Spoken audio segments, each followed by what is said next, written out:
right, here in Morgantown, and we are set for some college football at Milan Pushkar Stadium as the West Virginia Mountaineers take the field, ranked number 13th in the country, and they will host the Baylor Bears here in a Big 12 matchup. And hello to everybody. Justin Kutcher alongside DeMarco Murray and Petros Papadakis. Jen Hale with us on the field.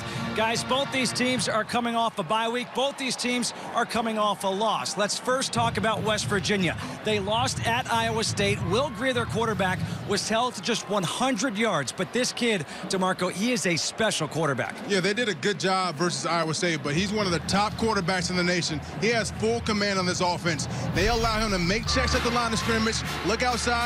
If he doesn't like the look, he'll change it up and give signals to his receivers. He's a very cerebral guy, throws a great ball, great timing. He has a huge arm down the field. He has to be better at getting the ball out of his hand. That's one of his strengths, his quick release. Last week, he held on to the ball, trying to be a playmaker, which he is. They don't want to take that away from him, but this week, he has to be better, get the ball out of his hands, get to those athletes on the outside. 14 of his 17 games at West Virginia, he's thrown for 300 or more yards. As far as the other side, Petros, for Waco, for the Baylor Bears, Charlie Brewer. This is a guy who last year in Waco, he kind of surprised the Mountaineers. But now he has a stranglehold on the starting position for Matt Rule's team. Brewer is a tough kid. And when I say tough, I mean tough as Naugahyde. This is an inexperienced offensive line. He takes a lot of hits, but he gets the ball out, moves in the pocket well, and runs from that formation as well. He's got an elite group of wide receivers, and you talk about taking care of the football. Only 3 interceptions on the year. Brewer gives the Bears a chance here in the mountain. These two teams, when they match up, typically it's a very close game. The home team has won 5 of the 6 meetings. Kickoff is coming up next here on FS1.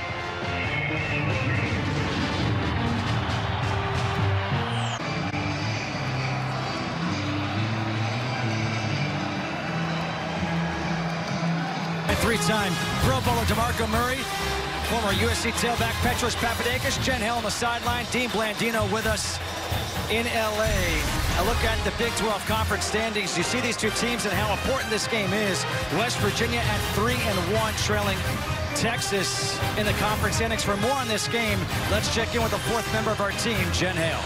Justin, both of these teams are out for the redemption of a bounce-back win tonight. The Mountaineers are coming off one of their most embarrassing losses in years after generating just 150 yards of offense. Unusual for this high-octane offense. How do they respond tonight? Coach Dana Holgorsen believes the answer, this game, could dictate the tone for the rest of the season.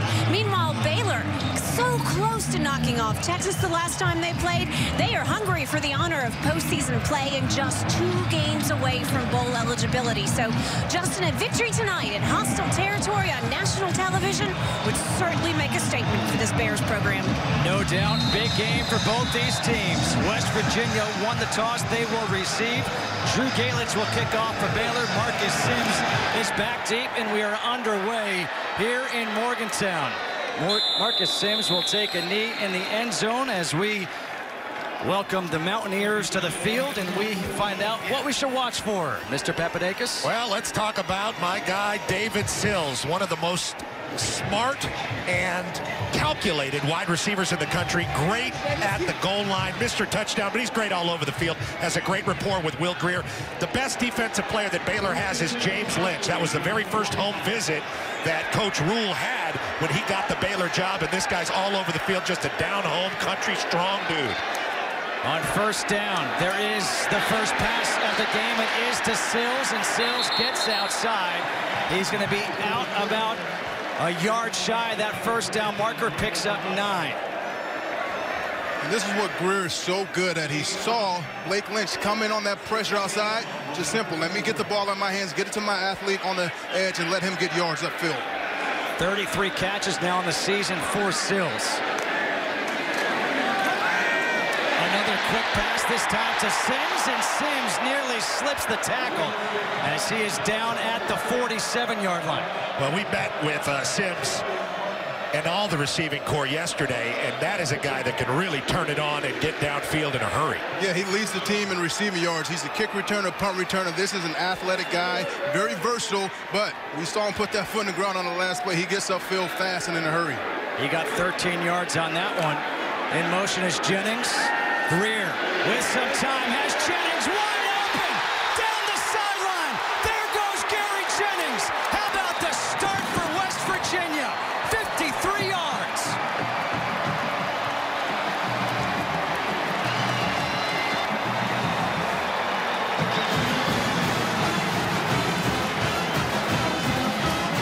A lot of frustration being alleviated with that drive for the Mountaineers.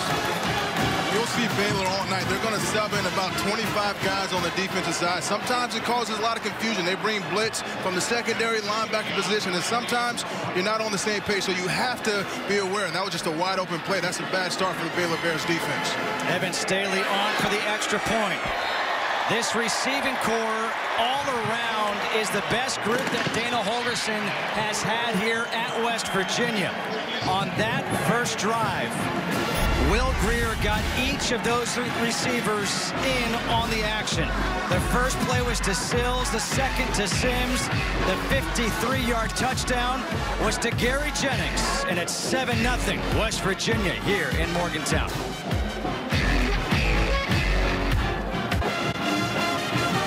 In their last game, West Virginia had 152 total yards. On that drive, in 3 plays, they had 75 yards in 50 seconds. It'll be Evan Staley to kick off. Trevor White and Chris Platt are back deep for the Bears. And this will go into the end zone for a touchback as we look back at that touchdown where Gary Jennings was so open. Take a look at Christian Morgan and Blake Lynch. These two are not on the same page. It's supposed to be a man defense, but Christian, he tries to signal when Jennings comes in motion. Blake doesn't get the signal on different pages. You can't have a guy wide open. And Greer, a star quarterback, he's going to find that guy wide open. You can't have those miscommunications in the secondary early on. Leads to a 53-yard touchdown pass to Gary Jennings. His 7th touchdown catch of the year here on first down. It's Brewer. He's going to tuck it, and Brewer is going to get 2 yards on first down. Kenny Bigelow with the stop. Kenny Bigelow, the transfer out of USC. Kenny Bigelow was getting excited before the game, yelling at everybody on the Baylor sideline. Even Matt Rule's son. Nobody's safe. Jermichael Hasty in the backfield here for the Bears on 2nd down and 8. The pass over the middle, it's popped free, and they're going to say it's an incomplete pass. Denzel Mims, that was the receiver. Kenny Robinson delivered the blow. Kenny Robinson, free safety. He comes up and brings the wood here. Right here, he just has his eyes on the ball.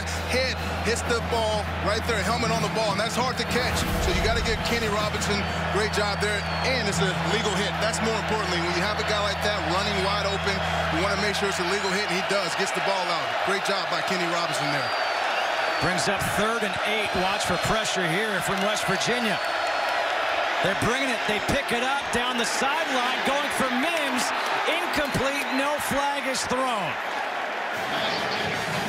Josh Norwood was there on the coverage against Denzel Mims. And the reason the ball came out was good protection. Jermichael Hasty with a good pickup, but this guy is covered. That is a ball that cannot be thrown there by Charlie Brewer. And this is a very fast and active West Virginia secondary. You see Coach Rule there does not like the 3 and out, does not like the way this game has started at all in Appalachia.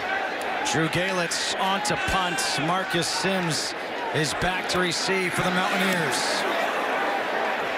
One of the best punters in college. A fair catch is signaled and made by Sims at the 30-yard line. A 43-yard punt by Galitz. So a quick strike by the Mountaineers. A 3 and out forced by their defense gives Will Greer another opportunity when we come back.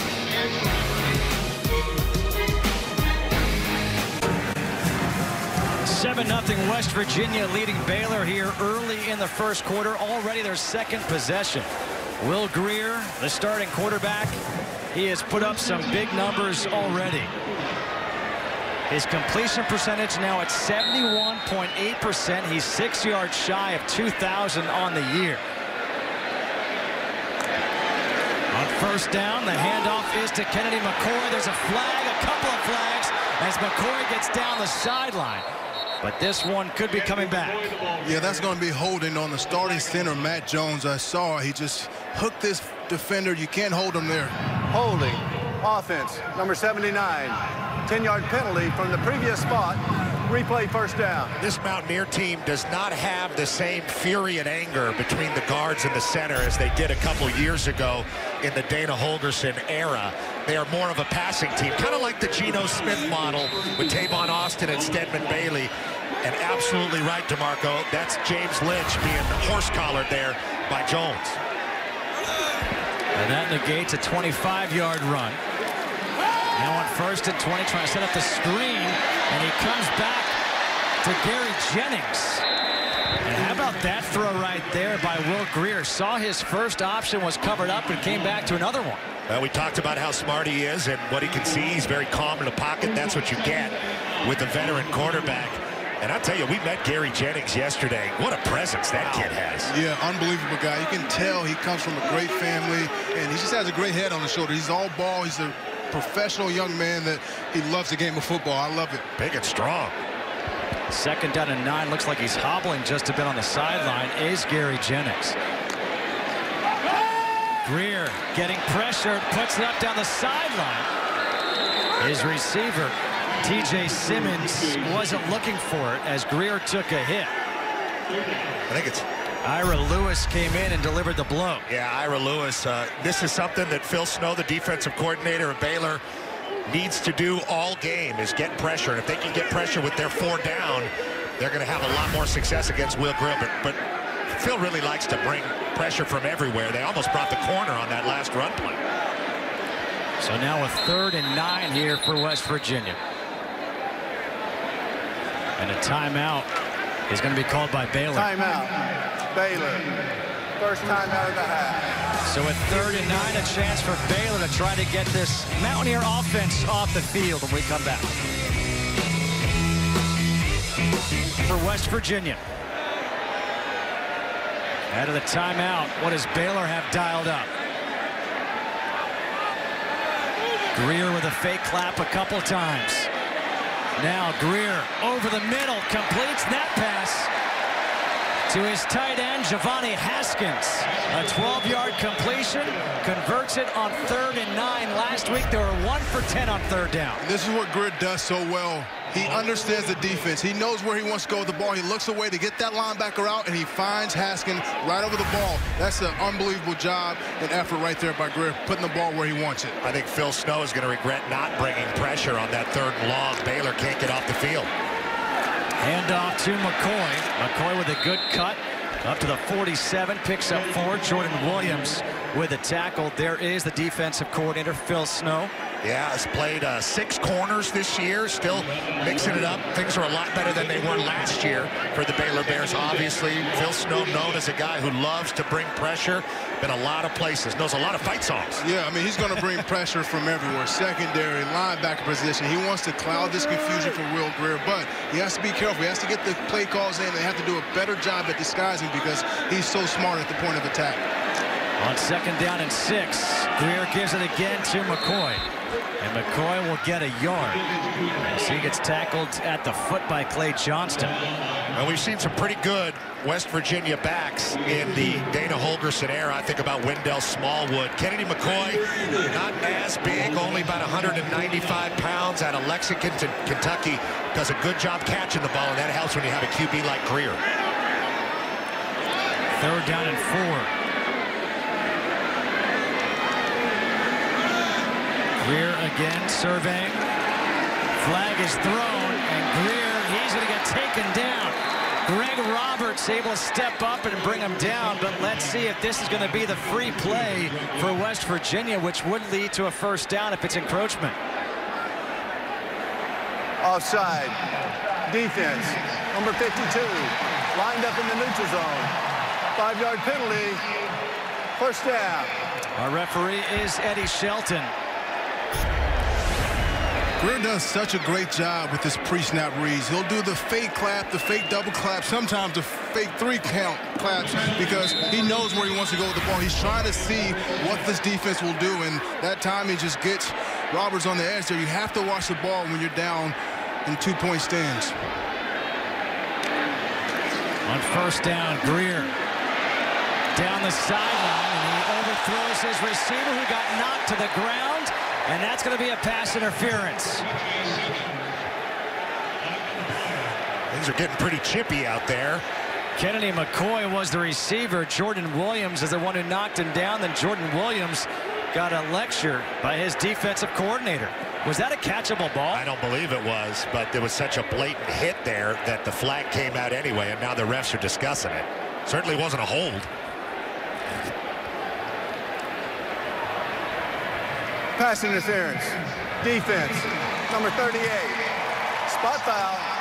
Automatic first down. That's 2 very costly penalties here on this drive for the Baylor Bears defense. There's no way he was going to get to that ball, but it was such a big hit right there at the stick that the flag came out either way. Letty Brown, the true freshman tailback, in for the first time here on first down. And Brown tries to cut it up the middle. And he runs into James Lockhart. 2nd down and 10 coming. Nice play there. Trying to slow this offense of West Virginia down. Here comes the blitz on the outside from Lynch here. Greer goes away from the blitz. And that pass is caught by T.J. Simmons.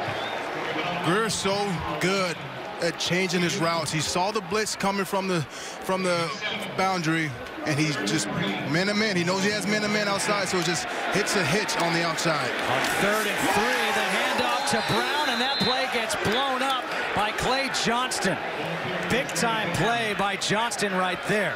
Mike linebacker making a Mike linebacker style play on 3rd down, and sometimes when you play with pace, it can come back to get you. Beautiful scrape around the guard and defensive tackle to make a sure play.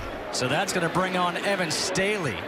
And that's one thing, both sides of the ball, Baylor and West Virginia, they haven't been able to quite run the ball effectively like the coaches want, but I mean, it's been a running back by committee by both sides, so we'll see which running back can pop a big one and get those explosive runs that they're looking for. Staley on for a 44-yard field goal attempt, and that is no good. So the Baylor defense, despite a couple of penalties, comes up with a stop after the missed field goal by Staley. It's still 7-0 West Virginia.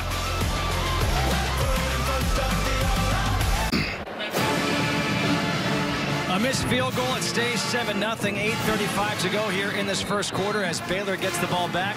DeMarco, what should we watch for? Jalen Hurd.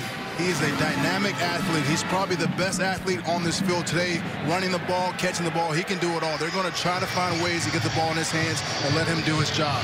On the other side, you got David Long Jr., tackling machine.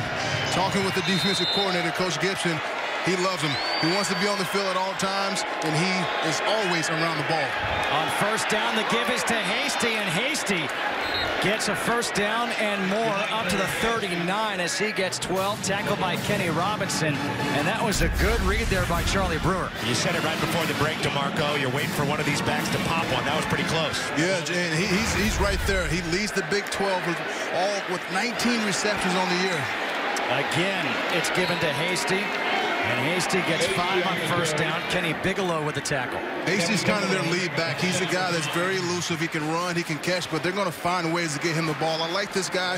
He can break the long run Petros. He can, and that hair goes flying behind him when he does it. Those are some pretty elaborate braids. I think they call those dreads. Yeah, I think they call those dreads. Those are dreads, but they're braided in the middle. I know the difference. I forgot. You're from California. You know. You went to USC. What was I thinking? 2nd down and 5. That was in the cornrow era. The pass, deflected, intercepted. Picked up by Keith Washington.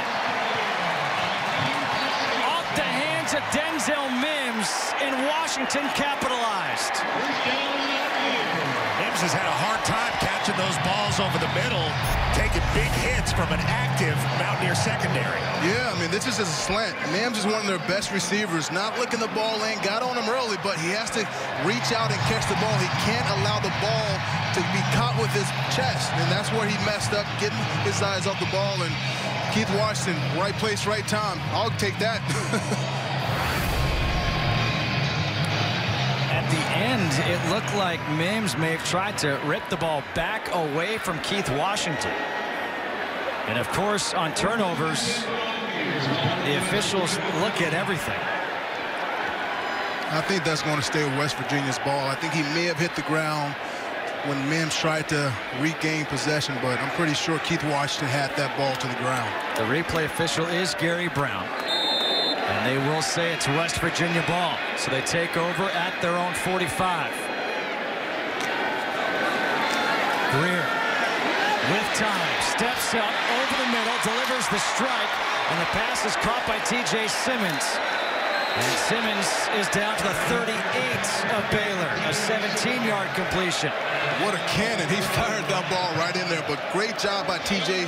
Simmons coming back to the ball, coming back to his route, and not just standing there waiting for the ball to hit. Greer again, this time all the way down the field, just out of the reach of his big target, David Sills, off the fingertips. David Sills usually finds a way to make that play, and Greer usually finds a way to drop it in there. But this just goes to show, if West Virginia can keep him clean in the pocket, he'll pick you apart. That's a great route by a great receiver. Yeah, I mean, just kind of got away from a little bit. Maybe could have dove, but I mean, Sills, he's one of their best receivers. He leads the team in the Big 12 with 7 touchdown receptions. So I'm sure they're going to find ways to get him the ball in the end zone. 2nd down and 10. They took the shot on 1st down. Little shovel pass here to Tevin Bush. Bush gets to the sideline. He gets shoved out. Picks up 1st down, gets 11. Tevin Bush did not play at Iowa State 2 weeks ago. And he is in there on that little shovel pass for the 1st down. Spavital does a great job at getting guys the ball in different ways. Just another wrinkle right there. I mean, just finding a jet sweep, getting it over, but big block also on the edge by Brown, the true freshman. Greer, the lob to the end zone. And it's incomplete to Marcus Sims.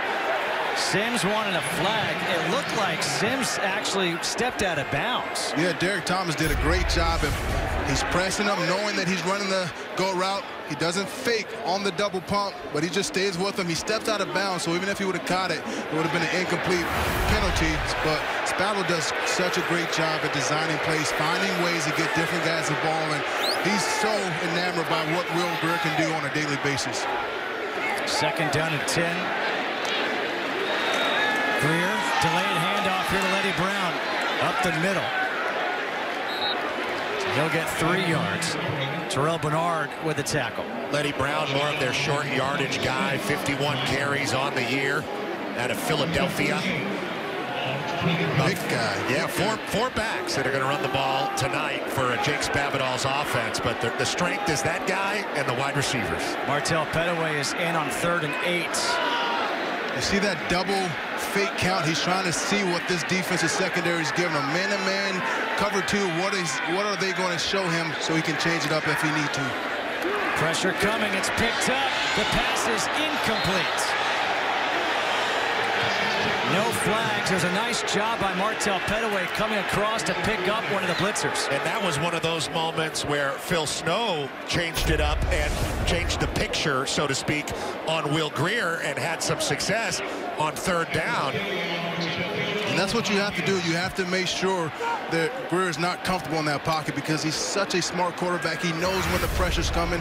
He has full control to change the plays, give different signals. But Phil Snow does a great job sending some pressure, backing out on that series. Evan Staley from 40 has it blocked. So Staley's now 0 for 2 on the night in field goals. Misses from 44, has the 40-yarder blocked, and it's James Lynch who got the hand on it. That's huge for this Baylor team. 2 missed field goals there. Just the push inside. Those are some big guys upside, but just Look at getting that their hands up. Yeah, great job by Lynch, just forcing his way in there. We said he was country strong, and Coach Rule knows it too. Phil Snow there, everybody excited on the Baylor sideline. Dana Holgerson wishes the offense stayed out there a little longer. That's huge, though. 2 back-to-back missed field goals. Now, offense, can they capitalize on this momentum? Their defense has been playing well since that first drive ended. Let's see if this offense can get going, get Brewer going. They take over at the 23-yard line.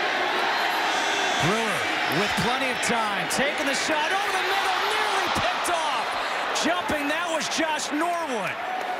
He had 2 hands on it, and he'll say, man, I should have caught that ball. I understand taking the shot there, but if you're Baylor and you've had this few snaps in the game, run the ball. Give your defense a little rest. You got to find ways to get Jalen Hurd the ball. He's the guy who's leading this team in yards.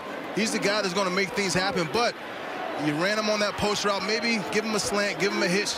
But I don't mind them taking a shot there on first down, but Josh Norwood just does a great job just reading the quarterback's eyes and making a play on the ball there.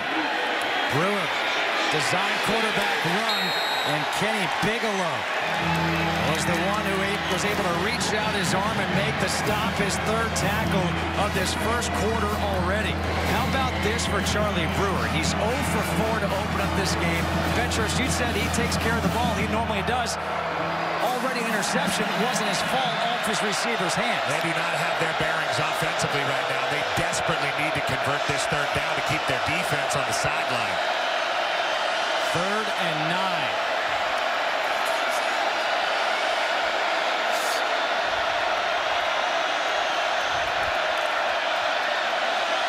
Brewer with time. He does find a receiver. And this time it's Marcus Jones for a big-time first down, 22 yards. Brewer's a great quarterback. 2nd-year guy. He's taking his time. He has time in the pocket, steps up, and he finds his tight end coming across the middle. Great play right there, and huge play. You know, 3rd down, they haven't been good. They haven't sustained drives, but this is the momentum that they need to carry to finish this drive out. Jermichael Hasty in the backfield, 1st and 10 from the 46. Brewer over the middle to Hurd, and that's intercepted. Toyus Avery back the other way, and a flag is thrown when Avery goes down.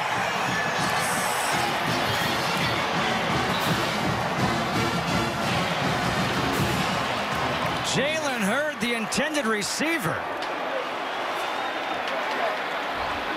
Well, they've been going over the middle a lot with the football, and they haven't had as much success. Charlie Brewer's been pretty accurate. During the return, holding number 6 of the intercepting team, 10 yards from the end of the run. First down, West Virginia. And I don't know if Jalen Hurd didn't expect that ball or it just came out a little hot from Charlie Brewer, but it got right through the wickets, it seemed, in his hands, and there you see the hold at the end of the play there. That's Dravon Askew-Henry on the hold. It's hard to block when you don't usually do it. There's Coach Gibson with some love for Toyus Avery. Another interception for Coach Rule's team. First time in Charlie Brewer's career he's thrown 2 interceptions in a game. He's thrown 2 in this quarter. The pass to the tight end, Wesco. Wesco stretching out, gets down to the 10-yard line. Trevon Wesco. There is a flag on the play. That's a big tight end. 280 Offside. pounds. Defense, number 38.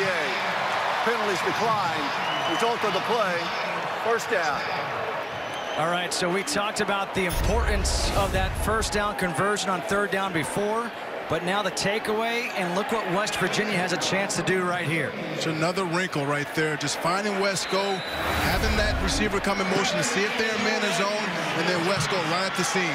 Red zone, you got to watch out for Sales here. They have a great connection, he and Greer. Petaway takes the handoff. He'll get back to the line of scrimmage. B.J. Thompson with the tackle. You mentioned red zone and red zone efficiency for this team. When they are in the red zone, typically they will punch it in. A lot of weapons, especially Sills, and the communication he has with Greer. Hands it off again to Pettaway. And Pettaway will pick up 2 yards. Clay Johnston with his 4th tackle. This defense for Baylor, they're putting up a fight here. Yeah, the Baylor front does a good job of not allowing the West Virginia offensive line to build to their linebackers. Definitely led by James Lynch and Ira Lewis. This defensive front, they're going to give this West Virginia offensive line a lot of problems in the run game. Let's see if they can control the line of scrimmage all night. Sills in the slot. Greer has to get rid of it, facing pressure, throws the back of the end zone, and it's incomplete. TJ Simmons came down with it, but Derek Thomas was there covering him. The transfer out of Temple. I know that was an incomplete ball, but Will Greer feeling pressure in the middle, but the fact that he can just lob this ball up and get out of pressure, I mean, he's an athletic guy. He doesn't get a lot of credit for his mobility inside that pocket, but he has great touch on the ball to put that ball exactly where he needs to be. It wasn't the right place, no doubt about it. Would have been a great catch. The 3rd field goal attempt of the quarter here for Evan Staley, this time from 25 yards. And he does connect. So they finally punch one in for the uprights. It's 10-0 West Virginia here in the 1st quarter.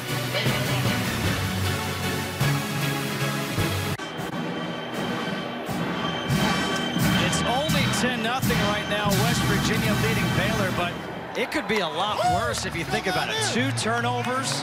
It feels like West Virginia has had the ball the entire 1st quarter. Well, Baylor's only really had the ball 10 snaps, and they've only moved it about 21 yards. So they need a lot more from their offense. They need to possess the football a lot more. And Coach Gibson loves it because his defense has barely been out there. He hasn't had to make a whole bunch of calls. He could save a lot of that stuff for later in the game. Only 3 points off those 2 turnovers for West Virginia. Evan Staley to kick off. Trevor White back deep with Chris Platt.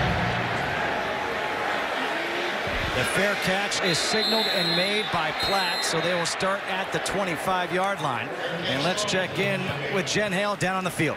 Justin, so many fabulous collegiate traditions here at West Virginia, and one is a hard hat in a glass case right behind the defensive bench. If you get an interception, you get to sign the hard hat and don it, and it has been a very busy hat so far this game. Both Avery and Washington getting that honor today, and of course this defense thrilled at the way they responded to adversity, coming out, throwing punches, doing exactly what they need to do to get this squad back in gear. That is awesome. Thanks, Jen. A lot of mining here in West Virginia, you know. That's appropriate. I like it better than the turnover chain. On 1st down, the handoff is to Jalen Hurd, and they want to get him the ball somehow, some way. They give it to him right there, and he picks up 14. And this is their playmaker. He can run inside, outside, but this is a big, strong guy coming at you. You're not going to want to tackle him high, but when he gets a full steam of head, he's not going down easy. All knees and elbows. Kept by Brewer, and Brewer will get a couple yards on 1st down. Darius Stills with a tackle. And they want to run the ball. They just haven't had much success when it comes to a 3-man front. This 3-man front can be very confusing for the offensive line, knowing who's that 4th or 5th guy down, but you have to just have great communication at the line of scrimmage, letting your running back know, hey, this guy's down, he's down. You got to figure out who's the 4th guy coming at all times. Could be any of these guys end up down on the line of scrimmage, and absolutely, this offensive line has had trouble with 3-down defenses. Brewer again keeps it on the zone read. He gets back to the line of scrimmage, so 3rd and long is coming up once again. The tackle made by Darius Stills. Darius Stills and his brother Dante Stills on this defensive front. The son of Gary, who played here at West Virginia and then in the NFL with the Kansas City Chiefs. They're local. They're from in the state. They love that here in Morgantown. Baylor converted on 3rd and 9 on their previous drive. Now they're trying to convert on 3rd and 7 here. They're bringing pressure here. Here it comes. And Brewer gets taken down at the 35. Giovanni Stewart was the first one there. Trayvon Askew Henry there as well. A loss of 6. They picked up the first pressure, but not the second. Yeah, Askew Henry coming off the edge. He's a guy who started and played in 45 games, but this is what Tony Gibson wants to do. He wants to confuse Brewer, sending guys at different levels, and Brewer just has to get the ball out of his hands. He sees it, but you have to have a route that can break out in order to beat that pressure when it gets there. Galitz on to punt again. Marcus Sims, fair catch, signaled and made at the 28-yard line. A 36-yard punt for Galitz. This Mountaineer team enters this game after starting the season 5-0. They did have a game canceled against NC State due to Hurricane Florence, and then they go to Iowa State, and they have one of their worst performances in a long time, losing 30-14, and now you have this upcoming. At Texas next week, versus TCU in 2 weeks, at Oklahoma State, and then versus Oklahoma. That's why this game is so critical for Dana Holgorsen and the Mountaineers. And this is what they need to get back going. Before they play those tough opponents, can they get back going with timing and rhythm on the offensive side, on the defensive side? They have to get back to winning, but they have a tough road ahead. Trevon Wesco with the catch and the run of 9 yards. There's another West Virginia guy, and they've done a much better job of handling the pressure that Baylor's bringing than they did in Ames a couple weeks ago. That was very difficult for them. 2nd down and 1. Final play of this first quarter. Greer, he's got room to run, but he's going to pass instead to the sideline to T.J. Simmons. Simmons makes the catch and gets the first down for 5. 1 second remaining, and now the clock strikes 0. So the first quarter is over. A lot happened in that first quarter. West Virginia scored in the first minute a touchdown. They missed a couple of field goals, made another one. They lead 10-0 over Baylor at the end of 1.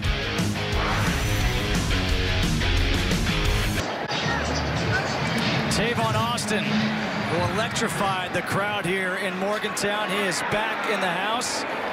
He had a big game against Baylor back in 2012. Petros was in the house for that one. It was pretty amazing. I saw him move him to tailback to play against Oklahoma and run for about 280 yards. Whoa, Petros, don't mention that ever again, all right? Greer down the sideline. Going up to make the catch is Sills. What an adjustment by David Sills. A 42-yard completion. David Sills with great timing, goes up and grabs the ball. This ball was floated a little high and left in the air by Will Greer, but don't worry, Sills says, I'll make it right. Goes up and grabs it. That's a huge catch to get the first down. And now on first down, the handoff to Kennedy McCoy gets back to the line of scrimmage. What's amazing about David Sills is this is a guy who is a highly recruited quarterback coming out of high school, and now he is an NFL prospect as a receiver. Well, it's from the 7th grade, really. I mean, he had a lot of hype. Lane Kiffin offered him a scholarship at USC. Of course, he didn't have to talk about it, but Sills got to talk about it a whole bunch. Holgorsen flirted with him playing quarterback. The shot to the end zone, overthrows his intended receiver, Dominique Maiden. Maiden was open if that throw is on target, and Greer knows it. That one got a little away from him, but Maiden made an amazing move, running a post corner, and he was wide open. If Greer may have taken too much touch, you see here, post, and then corner, and he just... That was a great route. I mean, wide open. Everybody going with Sills. Everybody's looking at Sills near the goal line, and Maiden was able to slip out there. Really nice body control. Not throws you usually see Greer miss. 3rd down. Greer, he gets sacked. Taken to the ground by James Lynch. What a big play right there, as they may have taken him out of field goal range. A loss of 15 on that sack. And talking to Coach Spath last week, this is where Greer gets in trouble. He's a competitive guy. Reminds me of Romo when it comes to, I don't want to throw the ball away. I want to make a play happen. But at times, you always have to live to fight another down and know the situation more importantly. You're in field goal position. Throw the ball away. Let's kick 3 and move on. Good job by Lynch, not jumping, not leaving his feet, finishing that play. This will be a 47-yard field goal attempt here for Evan Staley. He's 1 for 3. And Staley's kick from 47 is good. He's now 2 for 4. get 7, but they do get 3. It's 13-0 Mountaineers.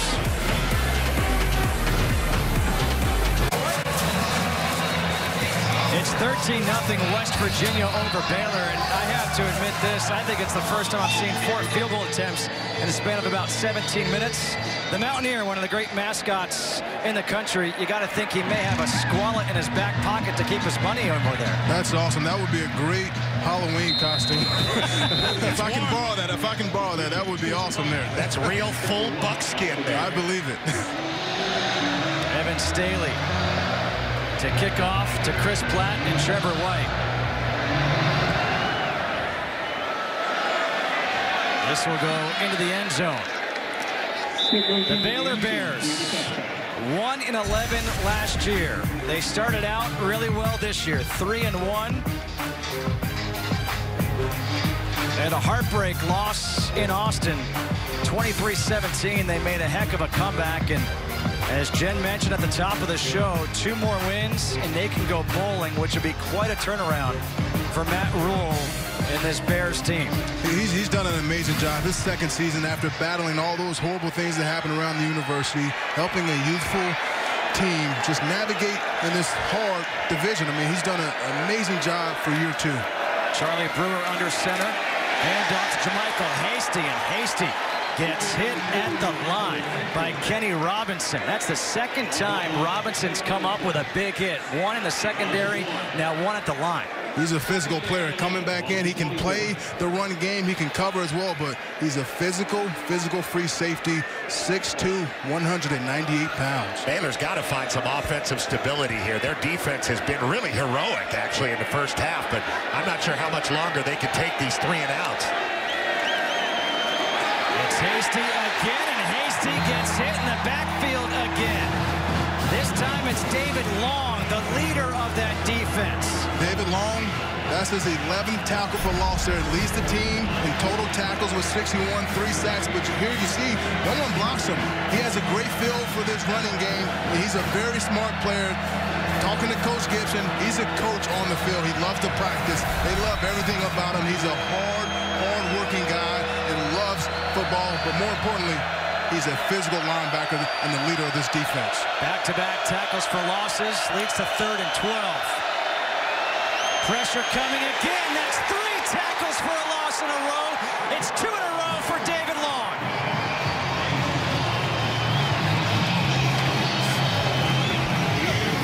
That's a great call by Coach Gibson. He brought the boundary corner here, and you see the running back goes out to get the boundary corner, leaves David Long with no one blocking him, but unbelievable job by Coach Gibson dialing that blitz up, and they just brought more than what the Baylor Bears offense can block. I mean, you got to give them a lot of credit for that. Galitz to punt from the goal line. They bring pressure. He just gets it away. Sims able to dive and make the catch, and Sims took a hit as he went down after a 37-yard punt. And you could see Marcus Sims right now is in pain on the turf for West Virginia.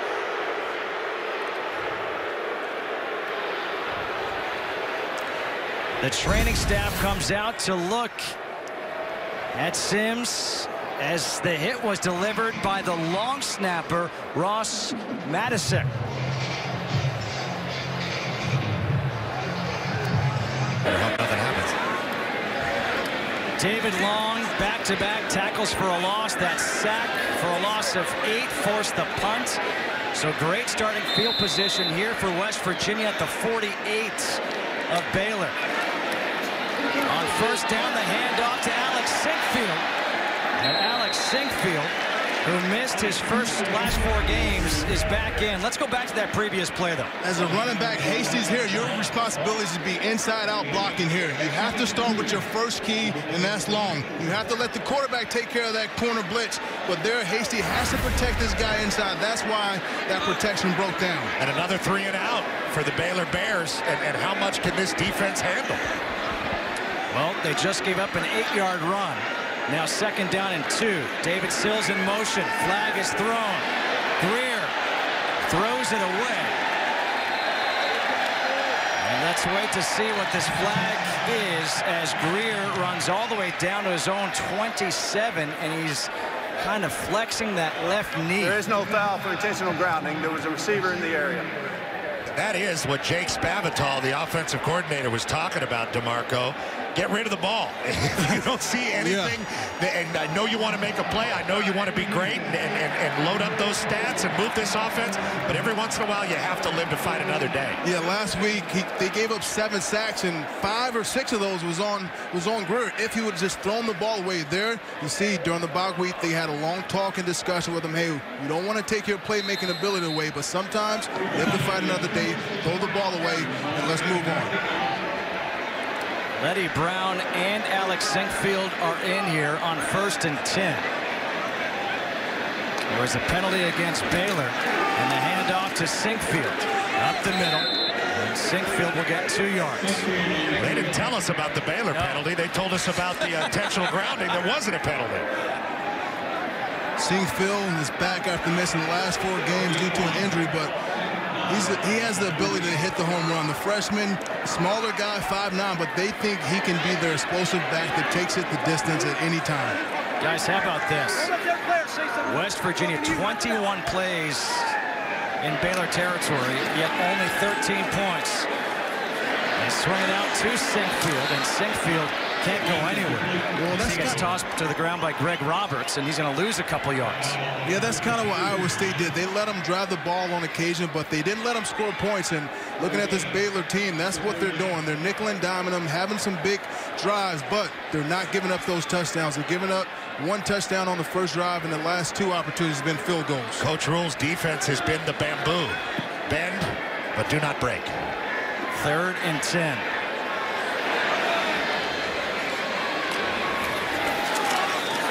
Sinkfield, good effort. A good run, but will come up short of the first down marker as he gets 7. Henry Black with the stop. Running the ball there, they knew that they were going to be in 4-down territory. Let's try to get some yards here. Let's see if we can get into a 4th and 3, 4th and 4 situation to let our quarterback do what he does best. Maybe look for David Sills. All the receivers stats on the near side. Letty Brown in the backfield.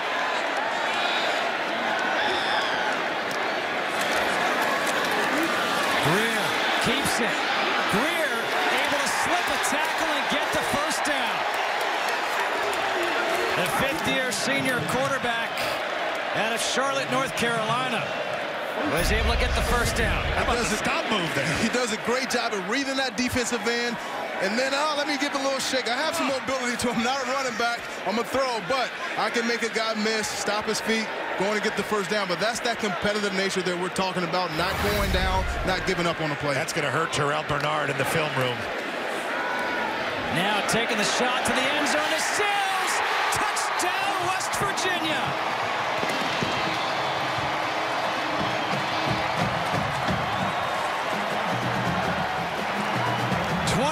Yards from Will Greer to David Sills, the 8th time they've connected for a touchdown this year, and the Mountaineers finally punch one in again.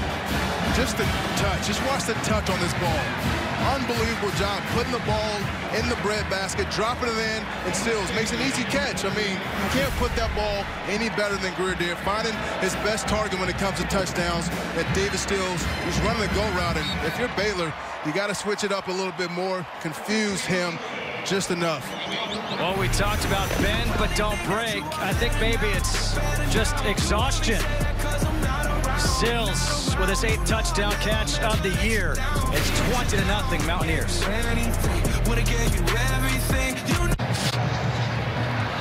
Well, David Sills has the most touchdown catches in the FBS since 2017. He now has 28 career touchdowns, which is now 1 shy of Tavon Austin. Watch him work at the line of scrimmage, takes that inside route, puts his head down and runs, and then looks for the football. You're only going to keep Greer and Sills down for so long that close to the red zone. And I got to say, I'm not putting this on the Baylor defense right now. It's on the Baylor offense to get some time out there. They've only had 7:41 time of possession. No doubt about it, as this one goes through the end zone again. I think I'm more impressed. You almost said grills. It was like the new, what is that, like Kardashian? Will Greer. David Sills. This offense usually sustains long drives. I mean, they average 33 minutes a game. That's second in the Big 12 in time of possession. So, I mean, punt the ball, interception, intercept. They're just not getting going. They've had a okay drive this past drive, but they're just not getting anything going. Credit to this West Virginia defense. John Lovett is in at tailback, and Lovett takes the handoff. And Lovett will get 4 yards. Second down and 6. Lovett's pretty lengthy running back. 6 feet tall. Incredible lead when he runs the ball. Really a one-cut runner. And a guy that's physical can take a little bit out of a defense. In fact, he might play a little defense tonight, is what we heard. Second down and 7. Brewer rolling out. Brewer, instead of getting rid of it, runs out and is going to take a loss of 6 yards. He could have just thrown that ball away, and it would have been just down to see another day. Yeah, that's not what you want to see. Now it's 3rd and long. He had a manageable 3rd down potentially, but I don't understand that play by Brewer there. I mean, he has to get rid of the ball. He's made a lot of great decisions throughout the course of the year, but tonight, for some reason, he's had a couple overthrows, and he's not playing like himself tonight. There is former Baylor Bear Jeff Nixon, one of the offensive coordinators for the Bears, trying to figure it out upstairs. Charlie Brewer has to throw on 3rd and long, and incomplete pass. His target was Tyquan Thornton. Pass intended for number 81, Tyquan Thornton. Tried to hit him on the back shoulder, but he threw the ball a little too far outside, out of bounds, and yeah, Brewer just off to a shaky start right now, along with the rest of this Baylor offense. And this goes back to Petros, what you're saying. This is not on the Baylor defense. This is on the offense right now, because this is yet another 3 and out. The defense is going to be exhausted. Yeah, we try to talk about complementary football, and you get especially exhausted on the road. Drew Galitz, a high punt. Marcus Sims, the fair catch, as he falls to the ground at the 33-yard line. A 45-yard punt, but the 4th 3 and out for Baylor tonight. Thank you very much. I think DeMarco wants to hear what you guys have to say about that, Oklahoma. Oh, I thought he wanted to hear about Appy State. West Virginia takes over. Will Greer on 1st down. The handoff is to Lenny Brown, who gets 2 yards. Tight end. Good push in the backfield by James Lynch to make the running back cut up, but heck of a job. That's one of their more physical and more athletic defensive linemen right there. Yeah, he's their best guy. He's the straw that stirs the drink for this whole defense, and they've had their work cut out for him. Greer, he's got time. Down the sideline for Sills. Sills makes the catch to the end zone again. 65 yards.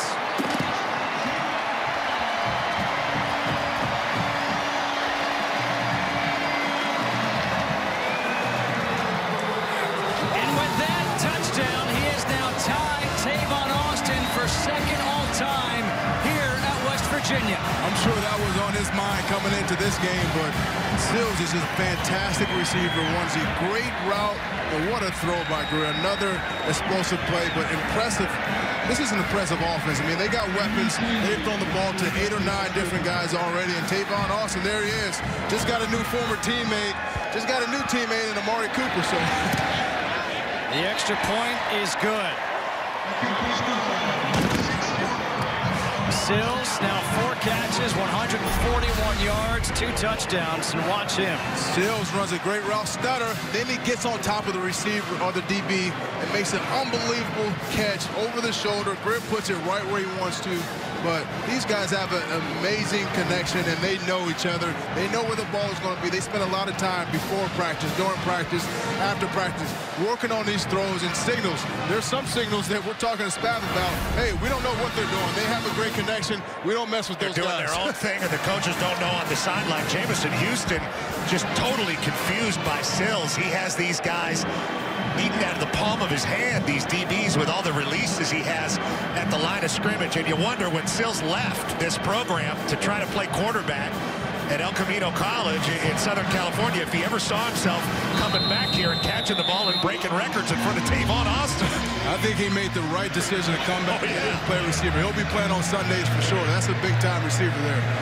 Dana Holgorsen compared him to Chris Hogan of the New England Patriots. That type of a receiver is Sills.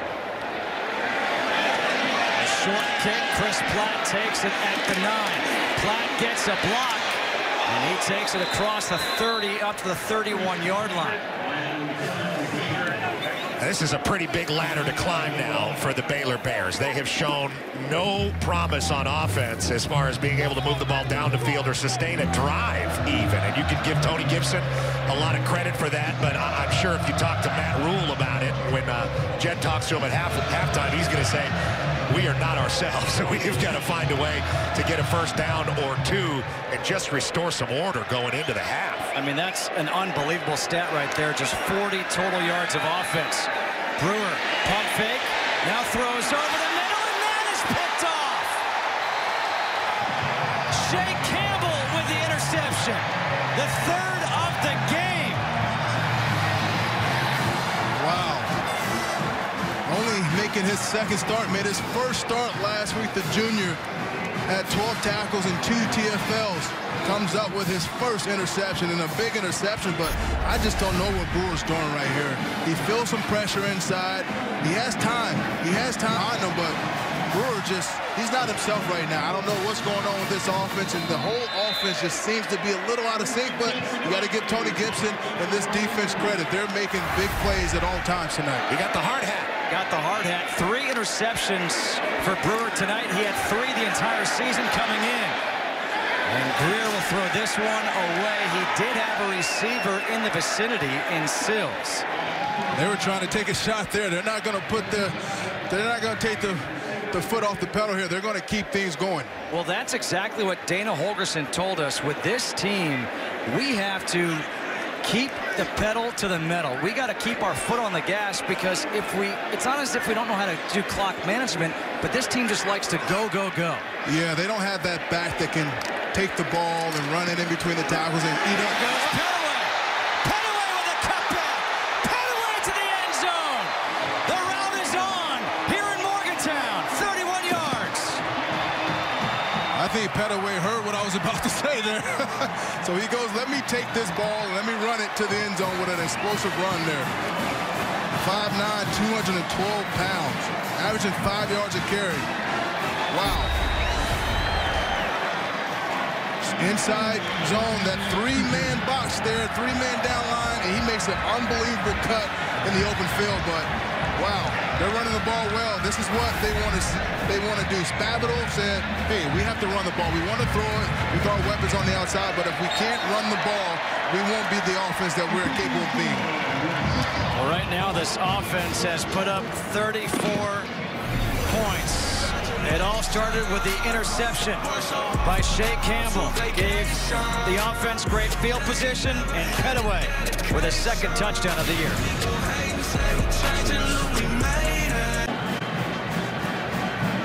On a chilly night, the Mountaineer is going to stay warm doing all these push-ups with his team scoring so many points.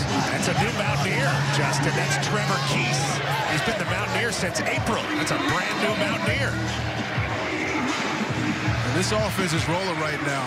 Look at those push-ups, DeMarco. That's weak. Look at, he's got to straighten up the back. It's not bad. He has a lot of leather on him. Zip up the back of your leg. The leather adds about 10 pounds to him, so, you know, I think those are pretty solid push-ups. He's going to run out of gunpowder. He's been firing that thing so much. And now Baylor's just in survival mode, trying to get into the tunnel at halftime and talk over what's going on with their quarterback and why their offense can't stay on the field. This will give them good starting field position. Maybe no, it takes the great bounce into the end zone. It looked like it was going out of bounds, but nothing is going Baylor's way right now. No, Coach Rule is going to need that just for men beard and mustache comb on his goatee at halftime, because this has been one of the most difficult halves to watch of Baylor football in recent memory. And this is a team that has struggled, but they've gotten much better, and they've had a much more promising year. Very disappointing half for Baylor Nation and all Bears fans here. Oh, they made a quarterback switch there. They brought in Jalen McClendon the transfer out of NC State. So 3 turnovers in the half, 3 interceptions, and now McClendon on the run. Diving forward, he'll get 9 yards on first down. Tough decision to make a quarterback change when Charlie Brewer's been the guy. He's had some success, but Coach Rule, hey, we need some momentum. We got to get something going offensively. Right now, Brewer's not giving us that. And there is the quarterback sneak. He keeps on going. Now, West Virginia didn't get to play North Carolina State because of the weather, but this guy came from North Carolina State, transfer from there. The Wolfpack, Jalen McClendon, has played some this year, thrown the ball about 40 times, 3 touchdowns and a pick, and they do feel good about playing him, and you can see his legs bring a little extra dimension that could restore a little bit of order for the Bears. Here he is, back to pass, and he throws incomplete. Josh Norwood there on the coverage again. The pass intended for Denzel Mims. Coach Gibson, he's bringing pressure. He knows. You see these 3 linebackers there, they're all coming.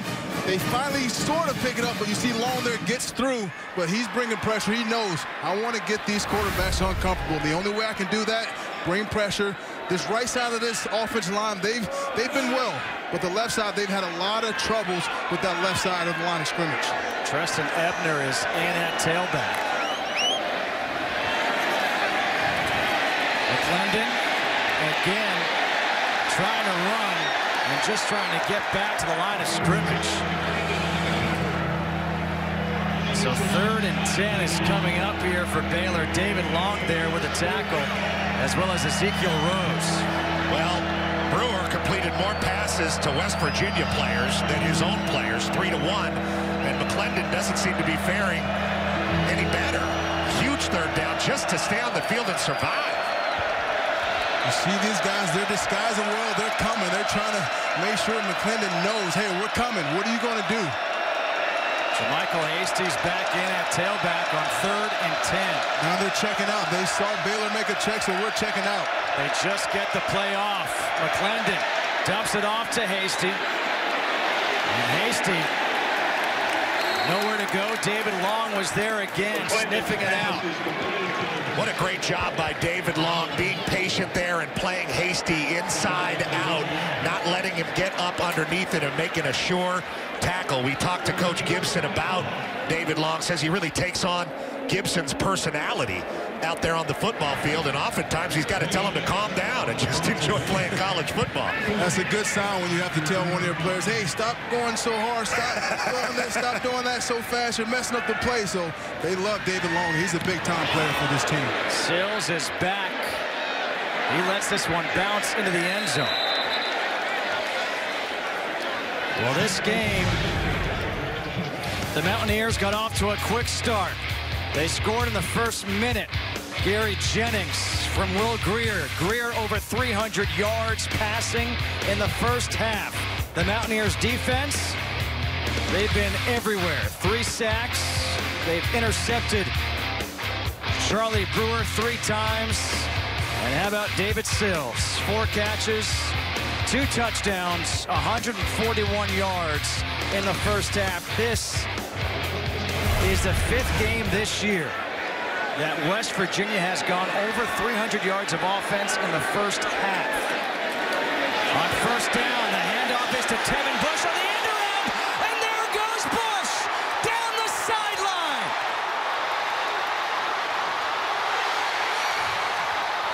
They're going to mark him down at the 2. A 78-yard run by Tevin Bush, chased down by Verkedrick Vaughn. Vaughn's not giving up and making that play on him, but just a jet sweep that goes almost to the house. Good effort by Vaughns. That was good effort.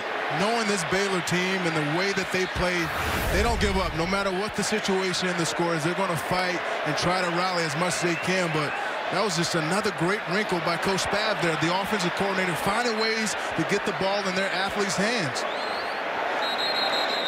A timeout's going to be called here by West Virginia. I think they think he was in. Winding down. I think they think he might have scored. Timeout. West Virginia. 30-second timeout. They mark him down at the 1. First and goal from the 1.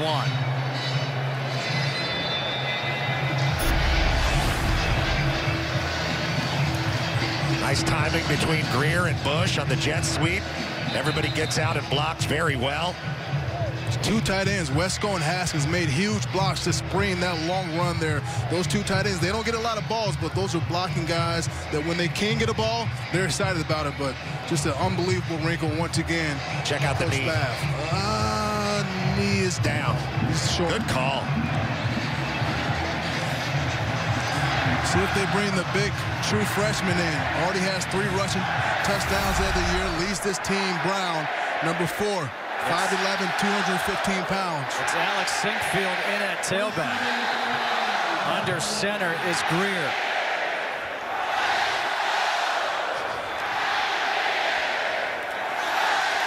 Greer will keep it, gets pushed from behind, and he still waiting for the call. Touchdown! Will Greer with a 1-yard touchdown run. He does still have some powder left.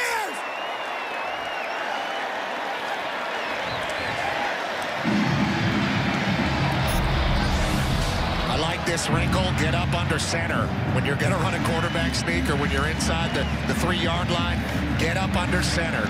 Even though you're multiple and you can do a lot of shotgun, you don't have to prove it there on the goal line. I like that call from Dana Holgerson and his OC, Jake Spavital.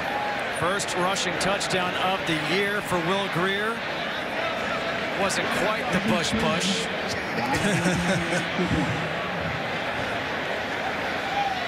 Bush had about a 90-yard push on that jet sweep.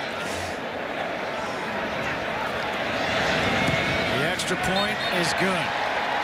41-0. West Virginia crushing the Baylor Bears here on a Thursday night in Morgantown.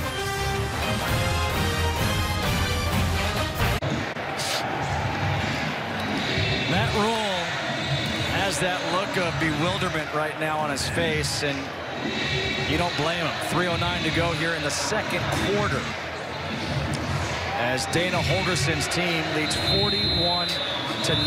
Look at this frustration that West Virginia and all these touchdowns has let out on this Baylor football team. West Virginia wildly frustrated at Iowa State. They had such a rough time moving the ball. You see the yardage differential there, and they have shown everything that they did on the road here at home tonight on a Thursday.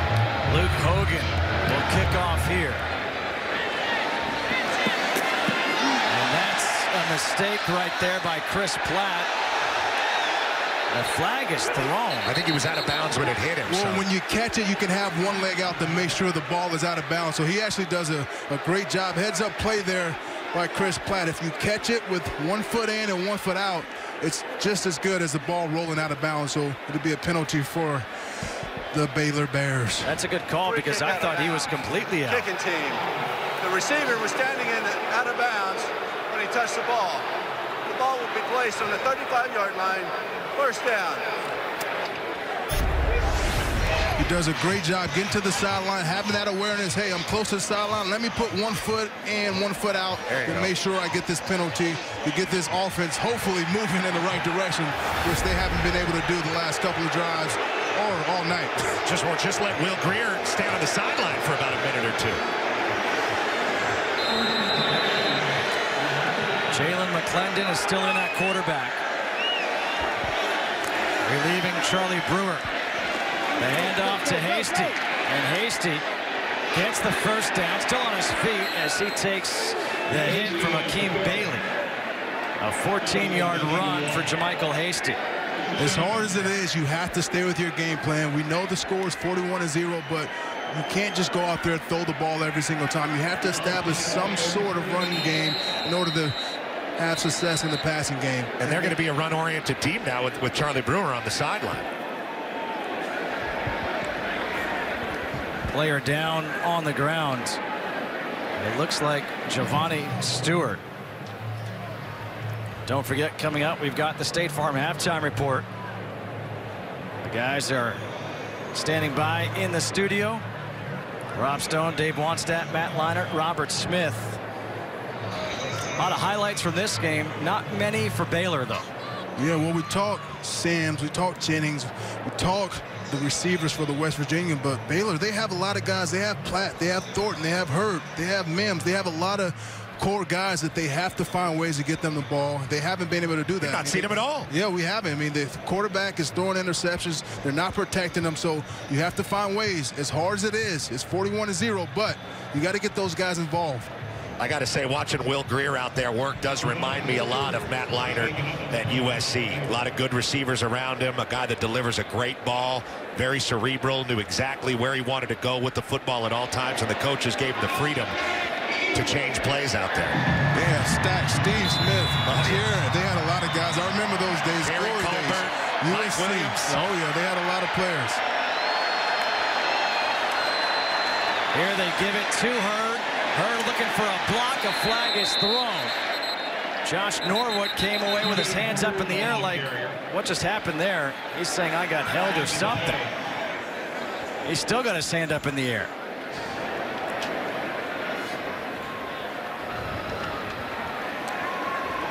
That's holding offense number 81, Tyquan Thornton. They just keep shooting themselves in the foot. They go forward, then they take 2 steps back. You just can't hold here. Oh, yeah, he got the cornerback right there. You just got to let him go there and let your athletic player and Jalen Hurd do what he can do with the ball there. But you can't have those penalties, those mistakes.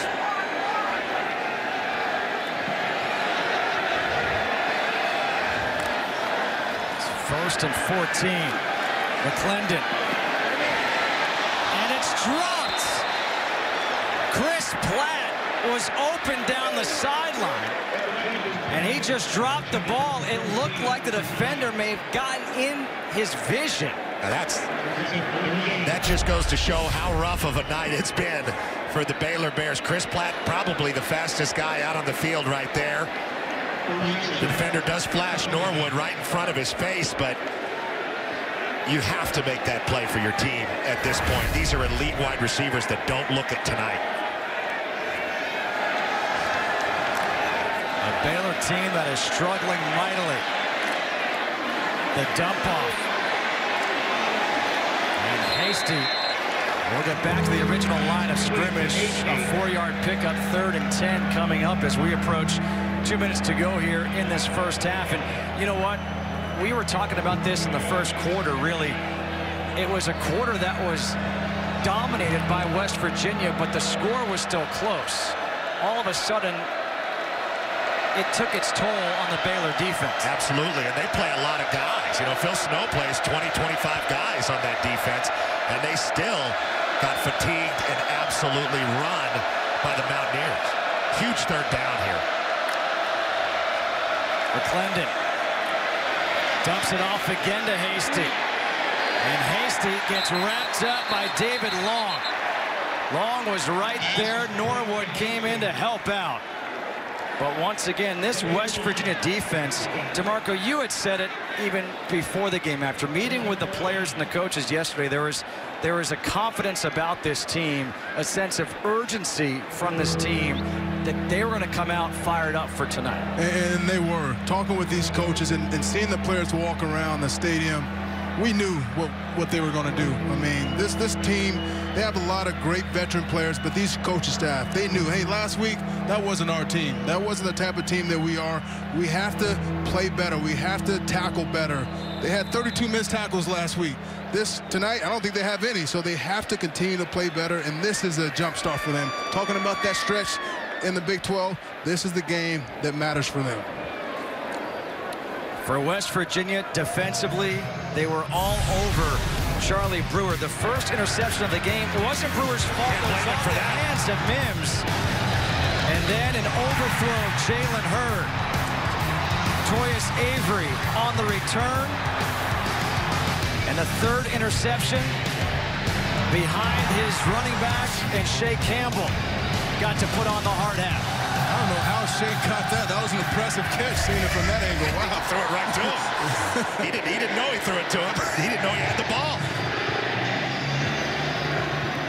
Just nothing going right for Baylor. They had a clear touchdown to Platt on that drive, and now they end up punting the football. to punt. Oh, we're going to have another flag. The fair catch was signaled and made by Sills, and he got run into by McVay. Yeah, Jaron McVay either didn't know where the ball was or didn't know Sills was the returner, or just caught a bad case of the Baylor Blues here in this first half.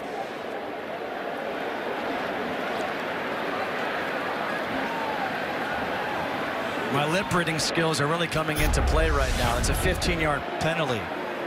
Automatic first down, obviously. Clear fair catch call, and McVay just can't get out of the way. Or won't. And West Virginia will take a knee to end this first half. And that just goes to show you what kind of first half it was. Justin, 2 timeouts left and an explosive offense with wide receivers, and they're in a victory formation. And they are getting the crowd pumped up as they head into the locker room with 20 seconds to go. What a first half it was indeed. Will Greer, 15 of 22, 302 yards, 3 touchdowns. David Sills, 4 catches, 141 yards, 2 touchdowns. 41-0 at the half. Let's get you to L.A. and the guys for the State Farm halftime show.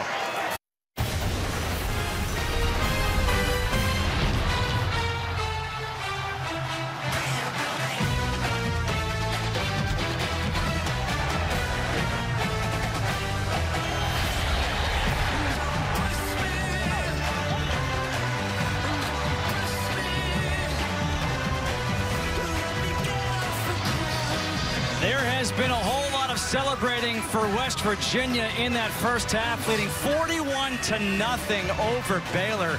As we get set to start the third quarter, Justin Kutcher alongside DeMarco Murray and Petros Papadakis. It's cold. I put my jacket on. They didn't bring one. I'm a football player. I'm used to this. Well, let's talk about the good, and that, of course, is West Virginia. We talked about Will Greer in the open. He threw for over 300 yards in that first half. They're clicking on all cylinders. They have to be extremely happy with this offense. 8 different receivers have touched the ball, 6 different running backs. They move the ball, and they get the ball to their athletes in space. And they're allowing guys to get the work done on the edges, inside the tackles as well.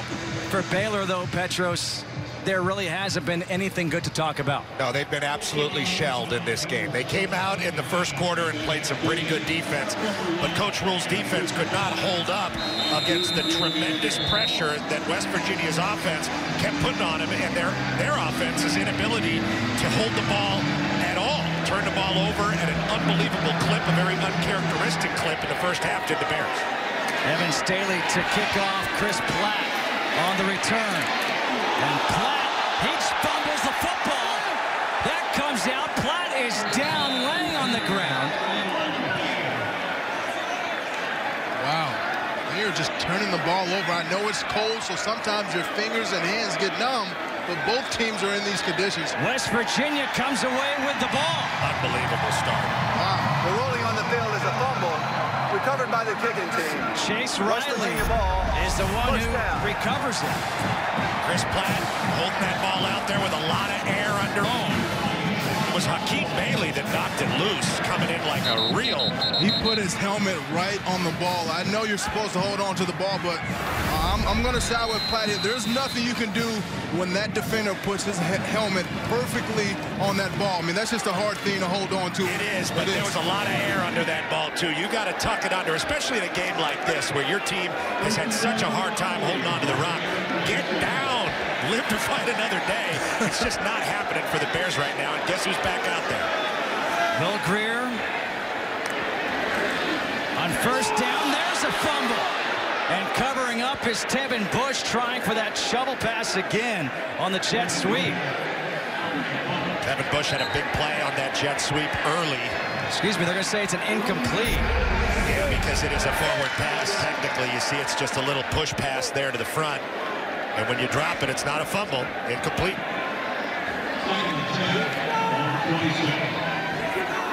So instead, it's second down and 10. Great job by Spav. You know, these coaches, they're up all night thinking of all these little wrinkles. If he would have handed it off and dropped it, it would have been a fumble. But when he throws it up in the air like that, that's considered a pass. That's why it's an incomplete. Greer to Sills, and a good defensive play right there as it's knocked away by Raleigh Tejada. And let's go down to the field and check in with Jen Hale. Justin, Baylor's quarterback switch at the end of the first half was not strategic. Charlie Brewer is being evaluated for a head injury right now. He is out for the rest of the game. Meanwhile, although West Virginia looks like they're sitting pretty, Dana Holgorsen reminded his team about last year when they went to Waco. They were up 38-13 when Baylor came back and made it a close game. So he wants every ounce out of his guys tonight. No cashing it in. That's right. Last year it finished 38-36. They had a chance for a two-point conversion. Greer, low throw to Sills, incomplete. You know, it's very interesting, the report from Jen about Brewer, because he was taken out of the game immediately after throwing that final interception. And they must have wanted to take a look at him, saying, this guy's not himself right now, and they went with McClendon. And I believe McClendon's going to take it the rest of the way, especially since Jen's report. Evan Staley on for his 5th field goal attempt. He's made 2, he's missed 2. He had 4 attempts in the first quarter, I think. And this time from 44. You can see it flutter, but it's still good from 44. So he's 3 for his last 3. Points off turnovers here for West Virginia, now 44-0.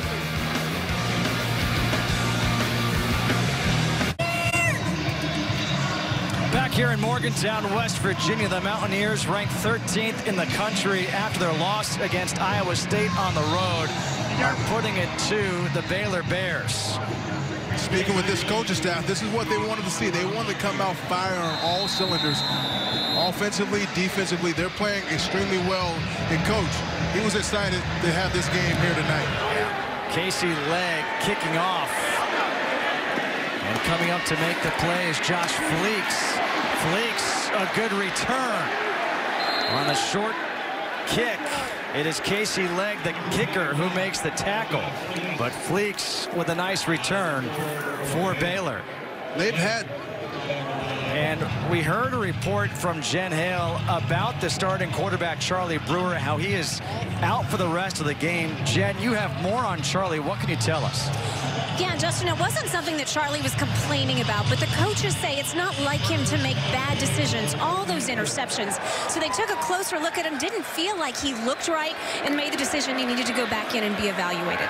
Well, Jalen McClendon is in. McClendon moving around in the pocket.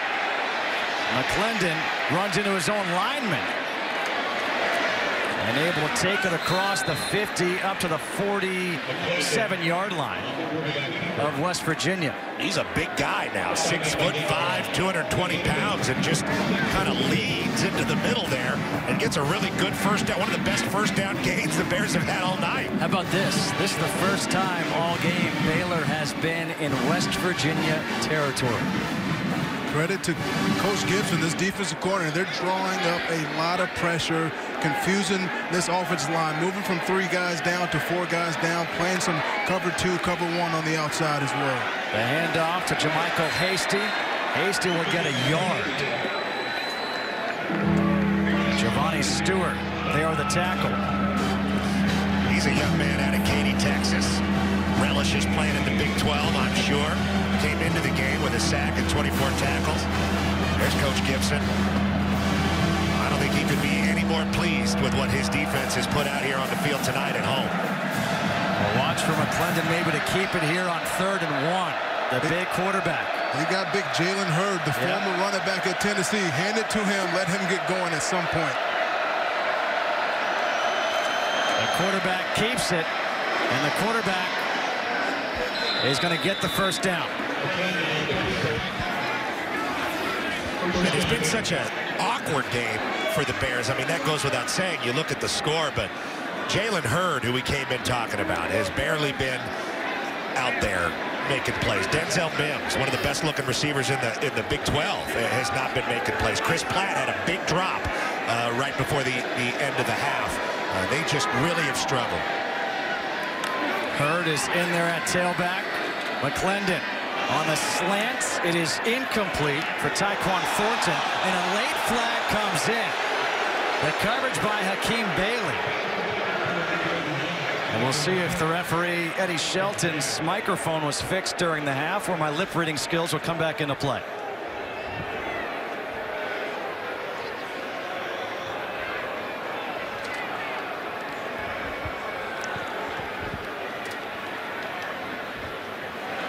I'm hoping the microphone was fixed. I think it is fixed. I don't know. You've been getting pretty good. They made some great second half adjustments. These refs aren't, you know, they're doing a great job tonight.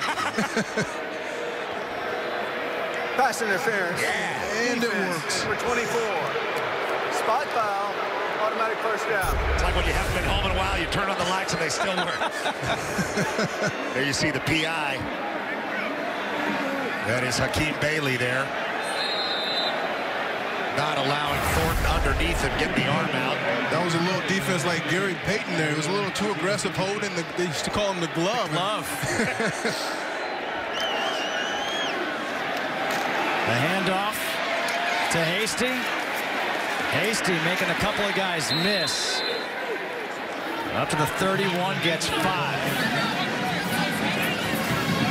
See if they can capitalize. They've made some good plays. They got the penalty to get the first down, but when they've moved the ball and they've done some sort of good things, they usually take a step or two back with a penalty, a drop. Let's see if they can capitalize and potentially get points on this drive. On 2nd and 5. A drop ball on the sideline by Chris Platt. Now, the fastest guy on the field doesn't usually have the best hands, but he's still got to catch that ball and help out his quarterback. You know, there's a lot still here for the Baylor team. We talked about they're not far from bowl eligibility, just 2 wins. Right. Much improved from last year. How they play in this second half and rally together, regardless of the outcome of this game, I think will say a lot about Coach Rule and the way these guys approach football. They play hard. 3rd down and 5. Their defense played really hard early on, and just it all caught up to them. In motion is Hurd. McClendon over the middle, completes the pass to Jalen Hurd, and Hurd has the first down in the red zone to the 17-yard line.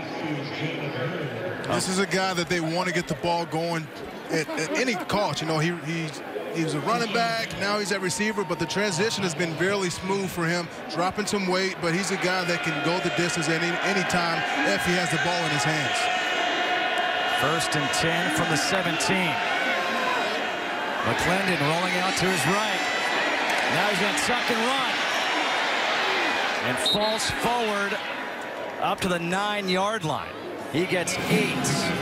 Talk about Jalen a little bit. I'm impressed. I was able to meet this kid about 2 years ago when he was at the University of Tennessee. 2016 Outback MVP. He was running the ball extremely well for the Vols, and then he made the transfer, made the switch. But he's a guy that's a dynamic player. They're not giving him those opportunities because of the way the game is going, but look for him to get going here shortly. See if Jalen McClendon can get Jalen Hurd the ball. On 2nd and 2, the handoff to Hasty, bounces off a tackle, and Hasty is down at the 2-yard line. He gets 7, setting up 1st and goal. Now, this has clearly been the best drive for the Baylor Bears so far, and it really hasn't been that complicated. One big throw to Jalen Hurd, some tough runs by Jermichael Hasty, and all it took was a couple quarterback scrambles from McClendon to get him down here in a good position to score. 1st and goal right on the 2. And now, maybe do they line up with Jalen Hurd in the backfield? They do on 1st and goal from the 2. Even though he lost a lot of weight to become a receiver, he's still their short yardage running back. I like that. Yeah, he's a strong, powerful runner. Instead, they give the ball to Fleeks, and Fleeks gets into the end zone for the touchdown. Josh Fleeks, who had the good return on the kickoff, is able to punch it in from 2 yards out. The Bears taking a page out of West Virginia's book with the jet sweep. Yeah, Josh Fleeks, the true freshman. He's a guy that runs extremely hard and fast, but just another wrinkle. You usually give the ball to Hurd down there. Hey, let's get the jet sweep going. Let's get him outside and try to create some separation and mismatches outside the tackles. Matt Rule and Jeff Nixon, they're finally able to call some plays and set up their offense a little bit. That's the first time all game. Connor Martin, the extra point is good. A scoring drive for the Baylor Bears. They get on the scoreboard. 44-7, West Virginia leading here in the third.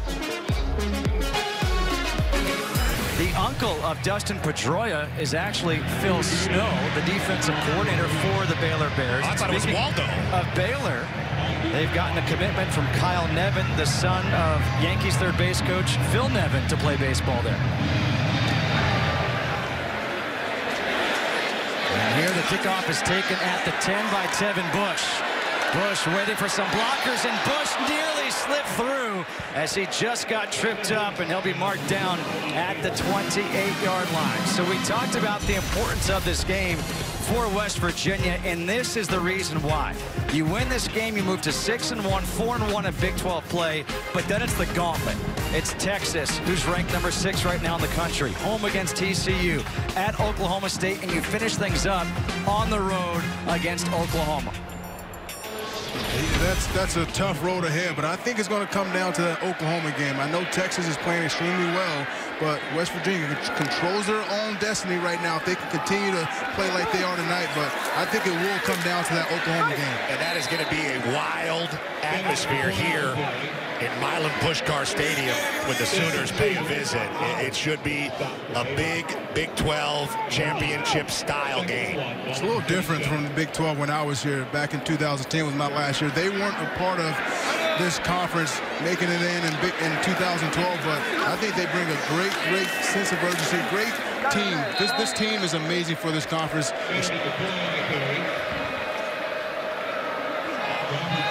First down here by McCoy. I want you to keep on talking. I mean, I've never played them, but we did lose to them in the Fiesta Bowl. I was able to see the trophy. I told them, hey, if that trophy comes up missing, it wasn't me.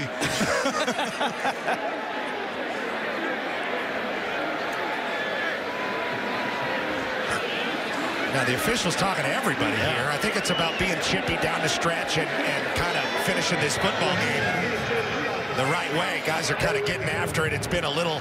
That was Jim Adams, the umpire, who brought everyone together. I don't know if I've ever seen it like that. I've seen it on the basketball court, but not on the football field. Trying to restore a little order. Come to the principal's office. I've never seen that right there. Or they were saying, do you know where that Fiesta Bowl trophy is?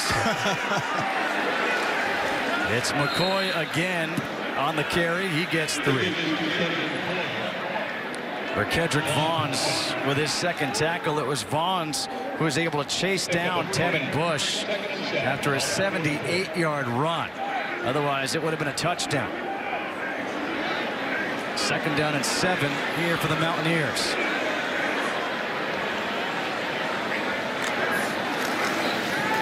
The pass is caught by the tight end, Trevon Wesco, and Wesco shows off some skills, some athleticism.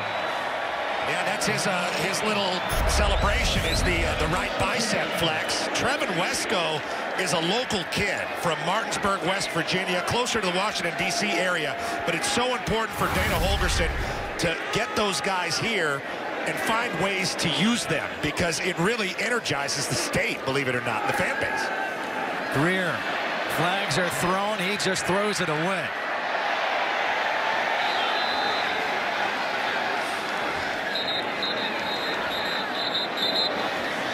There is no foul for intentional grounding. Quarterback was out of the pocket. The ball reached the line of scrimmage. You know, working off what DeMarco was saying. There is going to be a flag for something else. Is there? Personal foul. Hands to the face. All right. Offense, number 79. 15-yard penalty. Replay first down. Very interesting what DeMarco was saying about the Big 12 and how good it is with West Virginia in it and how it's kind of expanded with West Virginia in it. The Big 12 has been absolutely fabulous for West Virginia. It has put them on a national map. The games are much more competitive. People really, really happy about that move with this team. Delayed handoff to Kennedy McCoy. You get new facilities when you join a conference like that. It's been about 7 years. They're still doing construction. This campus and this entire program, and not just this program, all the athletic programs have really blossomed in this conference. And a lot of people kind of shrugged their shoulders when West Virginia joined the Big 12, and they said, you know, what about the map? How are people from Oklahoma going to get all the way to Appalachia? But it really has worked out, and we're talking about that Oklahoma game here at the end of the year. That's going to be something else. Going out in motion now is McCoy. Greer backpedaling, setting up the screen for Sinkfield. Sinkfield all the way down inside the 20. Picks up 31 yards, chased down by Henry Black. That was a pretty play. Good call, just a screen, and they hit him exactly where they wanted to. When you run a screen against a blitz, it has the ability to go the distance, and they hit it right on the blitz there. Sinkfield did a great job hiding behind those big offensive line, giving him an outlet to throw the ball. Once he got it, goes upfield, but just another great wrinkle there by this offense. 1st and 10 from the 19 here for West Virginia. Sinkfield now on the carry. You know, we were talking with Jake Spavital, and he said to us, he said, we need to be more consistent in the run game, but we also have to take screens and do something with them, and they did it on that previous play. Yeah, a screen is just, it's awesome. Obviously, as a running back, you love them because you get a chance to get outside the box. You know, you usually don't have these type of receptions, but as a running back, I love them because I can, you know, kind of catch them off guard a little bit, run against the DBs, the safeties, and not get hit by these big defensive line and linebackers. But the running backs, they've been playing well tonight, and this was a key thing for this offense. We have to get our runners going. We have to get our offensive line being more physical. The guys inside, we talk about the center, the right guard, the left guard. A 10-yard run for Letty Brown sets up 1st and goal from the 5 here for the Mountaineers. They'll get really chippy out there. Well, one of the things about getting your backs going is playing guys more consistently and getting them a rhythm. Well, they have a couple good backs, and they've all been a running back by committee. Unsportsmanlike conduct. Number 38, Baylor, using profanity at the distance to the goal. Automatic 1st down. That's his 1st unsportsmanlike conduct foul. God forbid. Against Jordan Williams. How can you understand with the mouthpiece in? So now it's 1st and goal from the 3. Letty Brown is in at tailback.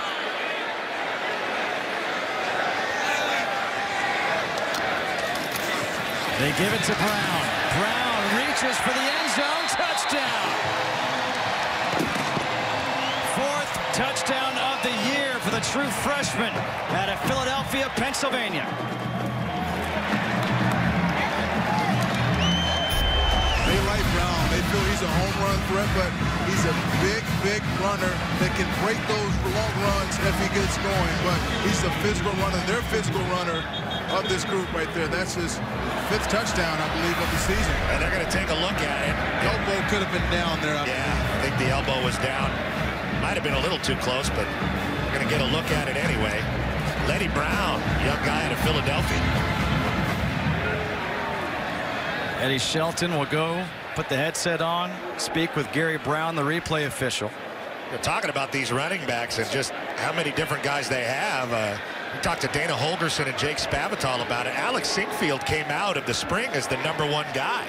And now he's kind of their #4 guy, and he's still getting a lot of carries. So just goes to show you the depth of this West Virginia offense.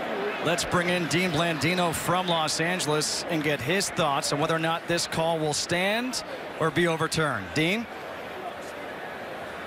Yeah, just the fact that they stopped it with the score the way that it is tells me that they're going to change it. Looked like the left elbow was down. The ball was just short of the goal line.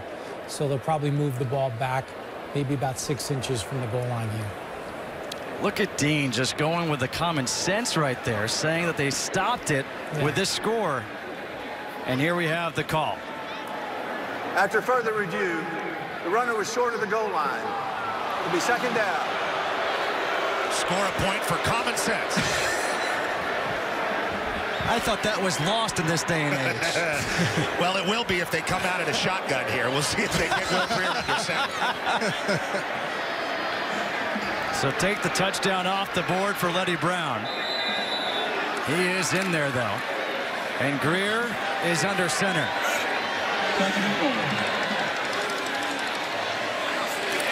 They give it back to Brown, and this time Letty is in. Let him in.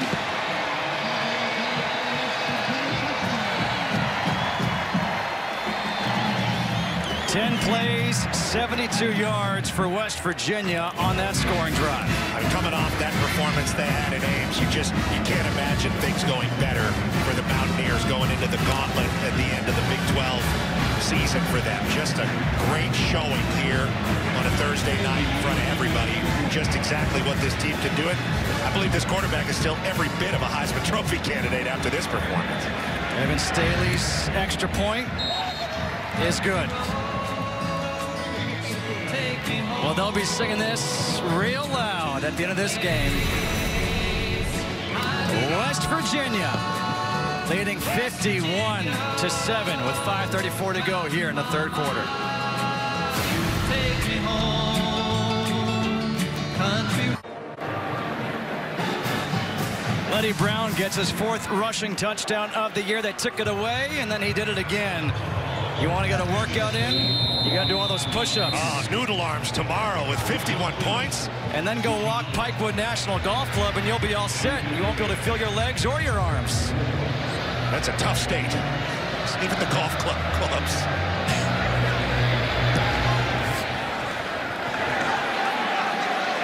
And this will go into the end zone for a touchback.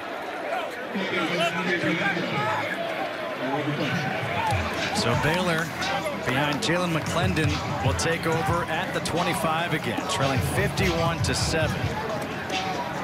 And again, Petros, you were talking about this on the previous drive, but it says a lot about Matt Rule and this Baylor team. How do they come out and play here in this third and fourth quarter, having such a, let's be honest, abysmal first half?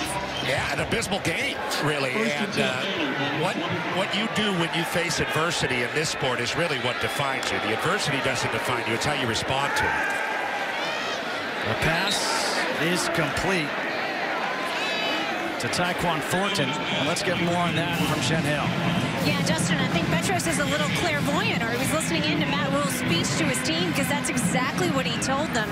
What defines you, not just as a football player, but also as a man, is how you respond when things are going poorly.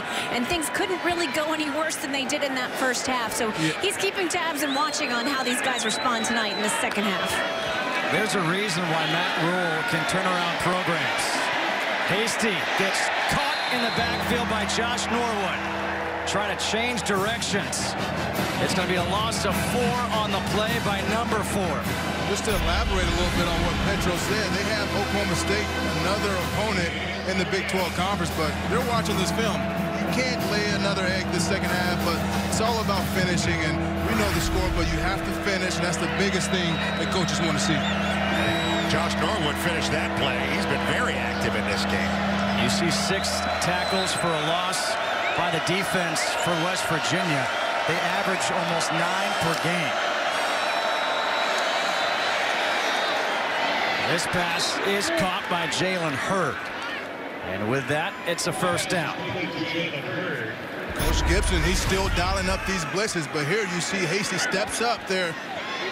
And McClendon just throws the ball to Jalen Hurd on the out route, but this is what they needed in the first half to keep these drives alive. They've been very, very limited on third downs.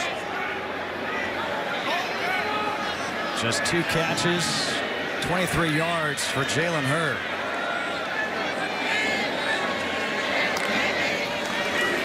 McClendon, pressure coming off the edge, across the middle, and that pass is caught by Chris Platt. So it's now 18 straight games of the reception for Platt. And that's one of those things, overcoming adversity. We've seen Platt have a couple drops. Here he has a positive play. Might not mean that much for this game, but it means a lot for the future. Right, he's a senior guy, so he knows he made those mistakes, but just the fact that he's still in the game and he's still trying, that's what you want to see. I'm going to go down swinging at all costs. McClendon keeps it. And McClendon Loses the ball as he goes to the ground, tackled by David Long. But a 70-yard run for Jalen McClendon. A good job again on that zone read, keeping it. And he's done a good job of coming in and just kind of stabilizing things for this Baylor offense. The chaos that was the Baylor offense kind of ended when Jalen McClendon came into the game. Yeah, and second-string quarterbacks, they usually don't get that many reps during the week. So the fact that he's in here, he's protecting the ball, and he's making some good throws. He's had a couple drops from his receivers, but the fact that Jalen is coming to the game, and he's kind of gave them a little momentum at certain times. McClendon keeps it, rolls out to his right, throws towards the sideline, and that one is caught. Nice catch by Tyquan Thornton, and that goes for 18 yards. Thornton's their guy that goes over the top. Not a big guy at all, just a freshman, 165 pounds. And you have to respect his ability to take the top off the defense. Bailey lets him make that cut. And a well-delivered ball on the run by Jalen McClendon, and Baylor's on the move again. And a nice job getting the arms underneath that ball by the freshman Thornton.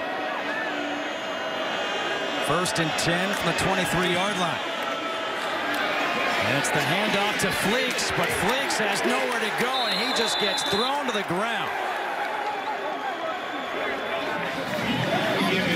Asking Henry, he's a guy that has played 45 games. That's every game in his career. He leads his team with 2 interceptions. He's one of my favorite players on this team. He flies around. He makes plays in the passing game. He's not afraid to tackle as well, but I love the way he plays, and the best ability is availability. I'm sure the scouts, they're going to look at the 45 games, 45 plays. That's great for that young guy. All starts for Drayvon Askew-Henry in his career. 2nd down and 16.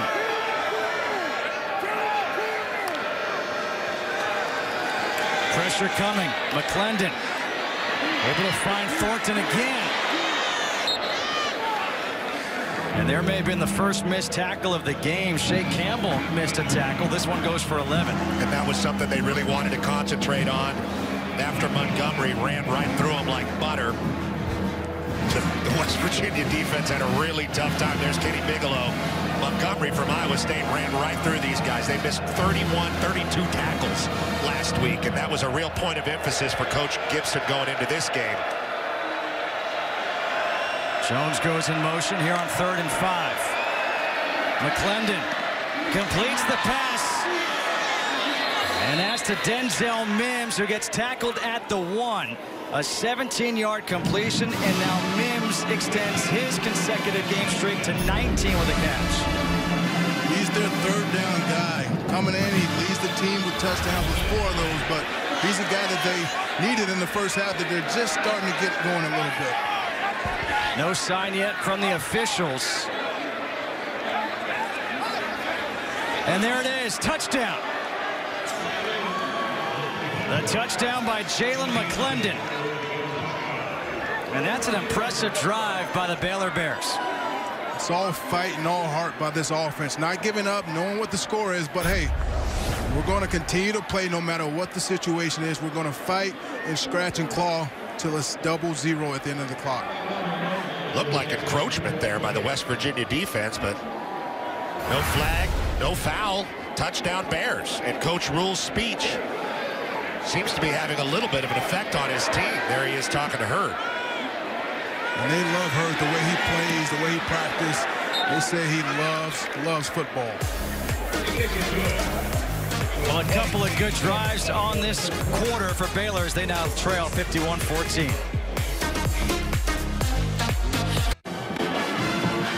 .23 seconds to go here in this 3rd quarter. 51-14. West Virginia leading, but a good drive put together by Jalen McClendon, as he was perfect on the drive, 77 yards, and he capped it off with a 1-yard touchdown run. 20 games he's played, but that was a good drive right there, leading that offense down a good 7. He's a dual threat guy that can run, as we saw in that last drive, and he opened it up a little bit with his legs. Drew Galitz to kick off here for the Bears, and they're going to try to little onside kick. Ball is loose, still loose.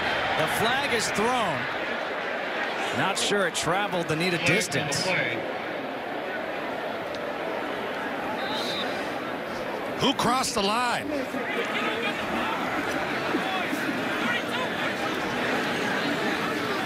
Still no signal yet on who's recovered it. Good onside kick, really. Perfect onside kick. That's what you want. Pop it up high in the air. Let your guys have a play at the ball in the sky.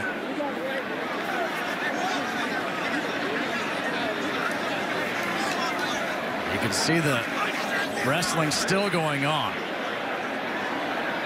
But West Virginia has it. But again, there are a couple of flags on the play. Logan Timmons, a fullback, is the one who recovered.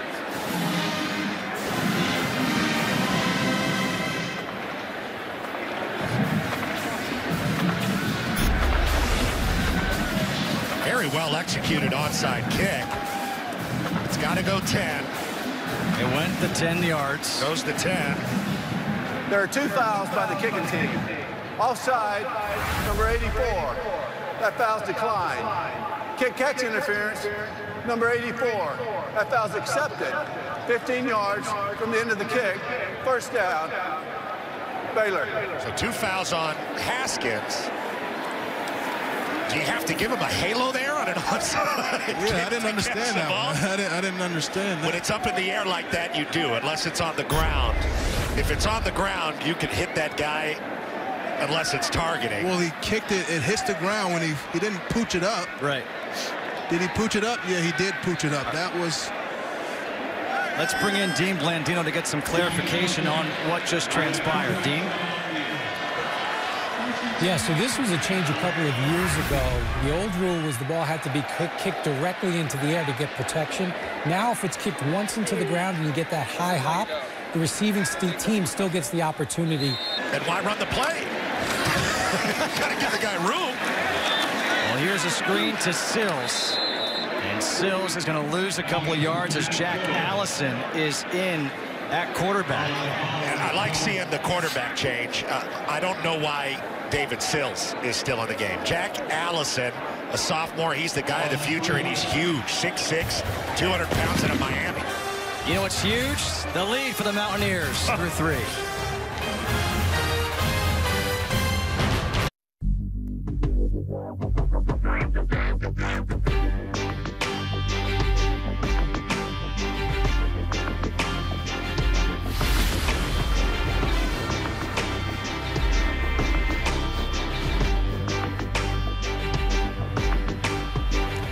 Fourth quarter.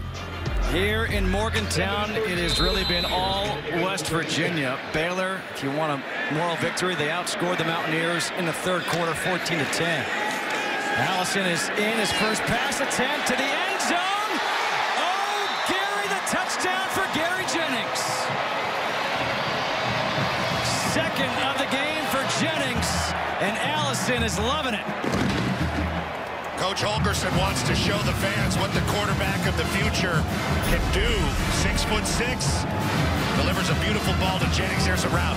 Jennings just ran a seam route and covered 2 safety, staying outside that hash, and he just bends it right in the middle, and Allison finds it, but there was no one to contest that throw. That's the second time that's happened for Jennings. He's had 2 easy touchdowns. 3 catches, 100 yards, 2 touchdowns for Jennings. Snap, not a good one. A good adjustment by the holder, Billy Kinney. And Staley, little stutter step. He puts the extra point in. But Jack Allison with his first touchdown pass of the season.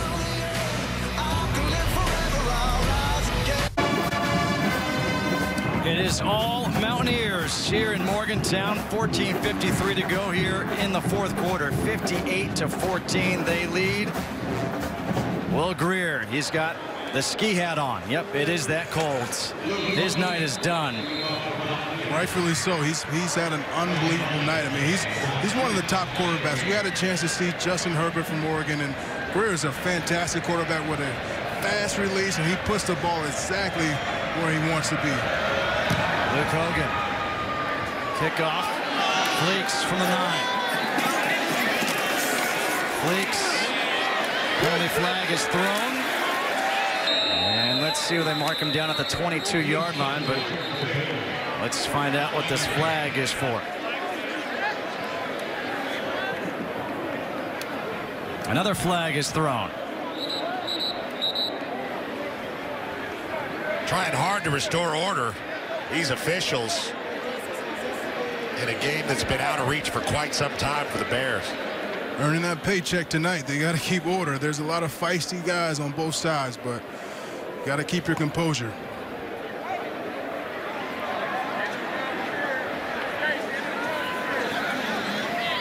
There are 2 fouls by the kicking team.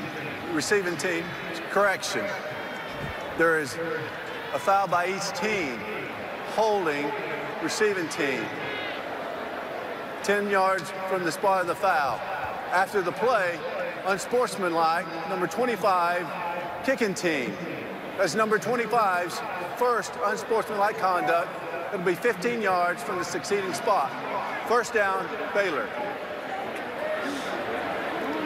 Well, we'll put those penalties away, and let's talk about the quarterbacks, because, DeMarco, you had mentioned a couple. Justin Herbert, Will Greer, that we've seen so far this year. I know I'm going to get a lot of backlash because Tua's not here, but I need to see him play in the 4th quarter. But I like Kyler Murray. I love Kyler Murray right there at number 3. But these are great quarterbacks that hopefully are Heisman hopefuls, and they lead their offense. Just Will Greer, he has full command and control of this offense. Not a lot of college quarterbacks can call plays and dial them up whenever they want, but they give him full authority to do that. The pass is caught over the middle by Jalen Hurd. One of the things they really like about Jalen Hurd is how hard he plays. A running back position, you get the ball, you got to run hard into the line of scrimmage. As a wide receiver, he approaches running his routes in the same kind of way. He really attacks the defensive backs. We haven't gotten to see his best tonight, but a great transition from the running back to the receiver position. McClendon, good job moving around in the pocket. On the run, throws and completes the pass to Chris Platt, and Platt is tackled down at the 35-yard line. He gets 24. Well, if you want good news for Baylor, what you have is a very capable backup in Jalen McClendon. Well, earlier in the season, I mean, they were trading snaps. It was not a clear-cut. Charlie Brewer is our starter until pretty recently, and McClendon has handled it pretty well and obviously ready to go when called upon. Now he's going to dump it off to Lovett. Lovett with some room, lowers that shoulder as he saw a bunch of blue jerseys. And he'll get 18 yards there to move the chains again as he's down to the 17-yard line.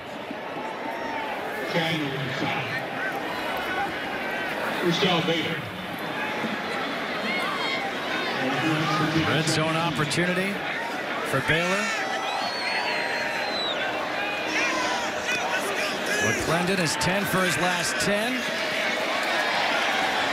Makes a move. Stiff arm. Oh! And he just got leveled. Dante Stills came up and delivered the blow when McClendon was looking at the other guy giving a stiff arm. Ouch, ouch, the true freshman. Listen to this. Oh. Wow. He just comes up and delivers a huge blow. Not the shot you want from your quarterback. The true freshman, 6'4", 294 pounds. He is big, strong, and as you can see on that last play, extremely physical. Still be a very physical game without using your helmet. Fumble! And McClendon able to dive on it. Stunned by X-ray Lowe. Finds himself in the backfield there, creating chaos. Right away, Lowe is there to disrupt that mesh in a 3rd and long for McClendon. Honestly, I can't believe McClendon didn't have the wind knocked out of him on that hit by Dante Stills. Tough player. I mean, to take that hit. I got the wind knocked out of me. To take that hit and get back up and continue to this drive, I mean, I'm sure he already has respect from his teammates, but after that, they'll have even more respect for him. A timeout is called here by West Virginia with 3rd and 14 coming up. Timeout of the half. Media timeout. 58-14. West Virginia leading here in the 4th. Team for Baylor, Treston Ebner. is in at tailback. Jalen McClendon in the shotgun. Pressure coming. McClendon gets rid of it to the end zone. Jump ball. No flag. And the defense by Josh Norwood against Denzel Mims. Norwood's been very good all game, and this is really what the Baylor receivers do well in one-on-one situations. Get up and make plays. Denzel Mims is 6'3", 210 pounds. Norwood makes a little contact, maybe gets away with a push with the right hand there. And McClendon takes a big hit again to the midsection. And of course, trailing 58-14, Baylor's going for it. They enter the backfield. Here comes that blitz once again. McClendon cannot escape the blitz.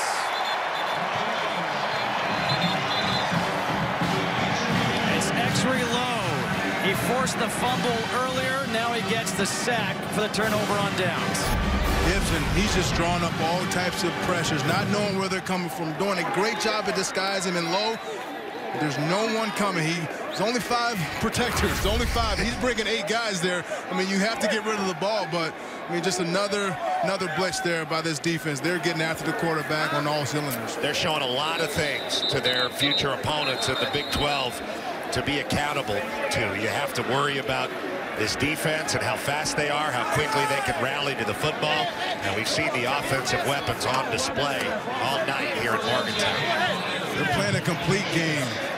Obviously, they've had a couple missed kicks early from the field goal, but offensively and defensively, this is what this coaching staff preached to us, and this is what they want to see moving forward. The handoff is to Alex Sinkfield. And Sinkfield up to the 31, tackled by Bravion Roy. 5-yard run for Sinkfield. Will Greer, 17 of 27, 353, 3 touchdowns. Jack Allison just had his first touchdown pass of his career when he was able to find Gary Jennings for his second touchdown of the night, which brings Jennings' touchdown total on the season to 8, trailing his teammate David Sills, who's gotten 2 and now has 9 on the season. Sinkfield again on the handoff will get a yard. We talked about the weapons that the Mountaineers have on offense. I mean, we've seen Gary Jennings, who's really impressive with 2 touchdown catches on the night. David Sills, a fabulous wide receiver. Tevin Bush, really fast guy that runs the jet sweeps. They've got 2 different tight ends involved. All the running backs we've been talking about. This is a formidable offense. They have a lot of weapons, a lot of athletes who can go the distance at call, you know, so with Greer leading this offense, no telling what they can do, and the sky's the limit for this offense. Allison gets rid of it to one of those tight ends, Durrani Haskins. Haskins will come up shy of the first down marker. And using tight ends and fullbacks was not really something that was in Dana Holgerson's wheelhouse when he first came here to West Virginia. It's kind of something that developed. When he was at Oklahoma State, they used the running game and fullbacks and things of that nature, but it's really something that's developed for Coach Holgerson in the Big 12 as he's developed as a head man in the Big 12. He's done a great job here. He's done an extremely nice job with this program. 20 players drafted since being named head coach. That's second in the Big 12. I mean, they find players no matter where they're from. You know they want to get the guys from West Virginia for the home team, but he recruits all over the place, and he's finding great athletes that fits the mold that he wants for his team. Delay a game. 15 of the offense. 5-yard penalty. Remains 4th down. This is the first punt of the night for Billy Kinney. Wow. 14 possessions for West Virginia. First punt. Well, that's what DeMarco means when he says you played a complete game. That's pretty complete. You have to wait till your backup quarterback and almost back up everybody's in the game before you punt it away. And he gets off a good punt. Fair catch by Pooh Strickland at the 20. A 50-yard punt. Everybody in Morgantown, they're happy. Even Waldo's getting into it. There he is. I found him. I remember the 90s.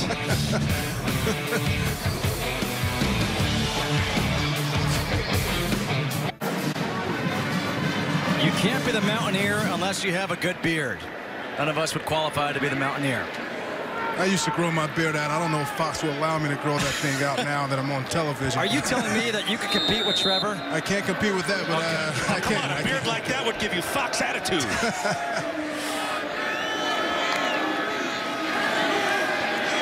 McClendon trying to break free, trying to dump it off. That ball's still live. Picking it up is Ebner. And now Ebner gets taken down inside the 5 at the 3. It was a lateral by McClendon. He threw it behind him. And all of a sudden, Ebner realized, uh-oh, there's no whistle. I got to pick this ball up. That's about as ugly of a football play as you're going to see. McClendon just making a poor decision. You just need to take this sack or find a way to get rid of the football, but not backwards to your back there. Dante Stills applying the pressure. Dante Stills was the one who leveled him earlier. And it's an awkward thing for Ebner, but he should have never shown McClendon his hands like, give me the football. It's just a bad move. A loss of 17 on the play. The pass complete to Mims. And Mims gets tackled at the 14-yard line. They'll mark him down at the 15. They get 12 yards back. 3rd down and long coming up.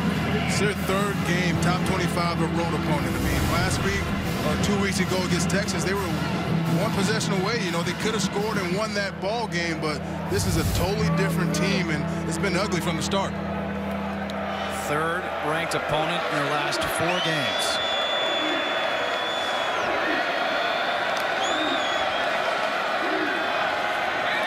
McClendon will dump it off to Ebner. And Ebner, that's a good tackle by Hakeem Bailey. And that's a pretty good example of what West Virginia is this year defensively, whether they're backups in the game or the starters. What they do really well is rally to the football with speed, and that really bodes well for the conference and who they have left on the schedule. They are a fast football team, and it's going to be hard to get over the top of this defense. Yeah, their defensive line has been the strength of this team, but this is the #1 scoring defense in the Big 12, which is hard to do with all these explosive offenses, and you play guys every week that they score a lot of points, but they've been solid throughout the course of the year.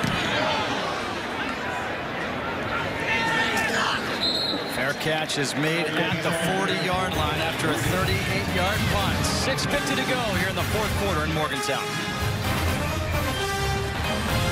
Rob, looking forward to that. Thank you very much. Of course, Kyler Murray, top 10 pick in baseball. Here on 1st down, the handoff to Sinkfield. And Sinkfield gets tackled for a loss by Clay Johnston. Coach Wadstad's going to tell us about Texas. What about Baylor? Can't they tell us about Texas? They were this far from beating them. Well, Texas, a couple weeks ago, had the injury to Ellinger. And so what's going to be the status of him going forward and how that plays into it? And he's their alpha. Ellinger is their quarterback. I like Shane Buechele. I think he's a great young man, and he's done some really good things for that Texas program. But Ellinger has the toughness, as you saw in the Red River rivalry. Sorry, DeMarco. I saw it firsthand. Don't remind me. But no, he's a respected quarterback, and he plays extremely well. I love to watch him play that game. That was a quick release by Allison, complete to Haskins, the tight end. Gets 7 yards. I like that quick release by this big quarterback. That's why they have him here. Dana Holgorsen knows how to go down and get him. And this is a much different model than old Skyler Howard, that tough quarterback out of Fort Worth, Texas, who was more of a runner and kind of a scrapper. These big guys like Will Greer, Jack Allison, Geno Smith, that's when Dana Holgorsen really becomes that downfield throwing offensive genius that got the job in the first place. 3rd down and 5. Allison, he takes a big hit, fumbles, and able to recover. The hit was by Christian Morgan. A vicious blow by Christian Morgan against the backup quarterback, Allison. And they really put Allison at risk in this situation, pulling the ball, and then he kind of hesitates, and Morgan really makes him pay, and that bodes well for Baylor. They're still playing hard out there, trying to make plays and put some stuff on tape to feel positive going forward. Just talking about Holgerson a little bit, former offensive coordinator. I played against him when he was at Oklahoma State, but just the respect that he has for Coach Spaff to let him, hey, this is your team, this is your offense. I'm going to let you control it and not call the play. So that's a huge, huge credit for Spaff. It's been slow letting go for Dana Holgerson, but it's happened and they're better for it. I bet. Well, how about the night for Will Greer? We came in talking about him. He didn't disappoint. Not at all. Just a quick release. He puts the ball where it needs to be. He's one of the toughest quarterbacks. And like we mentioned earlier, they give him full control. A lot of these plays where he's changing protection, he's giving his receiver signals, hey, give me this, give me that. But he knows and understands this offense. He's a very smart guy, cerebral guy. They put a lot on his plate, but he's a competitor, and I love that about him. He's an amazing quarterback, one of the top quarterbacks in the nation for sure. He'll be playing on Sundays. Yeah, he really does seem to be in full control. And another thing that really impressed me about Dana Holgerson's offense tonight was just how creative David Sills at the wide receiver position is, finding ways to get off the ball, different releases, and his communication with his quarterback is second to none. Ebner gets tackled in the backfield. A loss of 2 on the play. The producer of tonight's game is Kevin Patterson. The director, Renardo Lowe. Our technical producer is Mark Alsmeyer. Associate director is Caden Pfeiffer. Broadcast associates Dan Radoff, Matt Gossip. Statistician up here in the booth is Mitch Smith. And our spotter is Ken Trevor. Under 4 to go here in this fourth quarter. On a night that has been all West Virginia. Ebner gets shoved out of bounds by Jordan Adams. Ebner just a sophomore, Henderson, Texas. Came into the game with 33 carries. Nice run, nice finish. I have been impressed with the way Baylor's responded here in the second half. They really could have wilted and made this thing a lot worse. McClendon over the middle. It's dropped by Josh Fleeks. That was the announcer jinx by Petros Papadakis. It's kind of been the story. They've had a couple drops, and this offense just never got comfortable from start to finish with Brewer throwing those interceptions early on. Never quite looked right, and they took him out because of the head. But this offense, the bye week is always hard to come back after a bye week. They've had a long couple of days, and losing to Texas, having that bye week, and you tend to lose the fundamental side of the game at times. Fundamentals, that's one of the things that Matt Rule really focuses on. Ebner trying to find some place to go, could not. Under 3.5 to go here. Speaking of fundamentals, that was really one of the things Dana Holgerson, who is, an offensive genius, throw the ball downfield, all that stuff, but that wasn't his message after losing the game at Iowa State. His message was blocking and tackling, and that's how simple this game is. And you can see he's still coaching about as hard as possible because he knows what's to come in the Big 12. You gotta love him, just his personality. That was my first time meeting him in person, but I love his personality. He's well respected around this league, but he's such an honest guy. He's very blunt with his team, and he knows what they can be if they just continue to play the way they played tonight. Ebner gets tackled at the 35. He needs 2 more yards for that first down marker.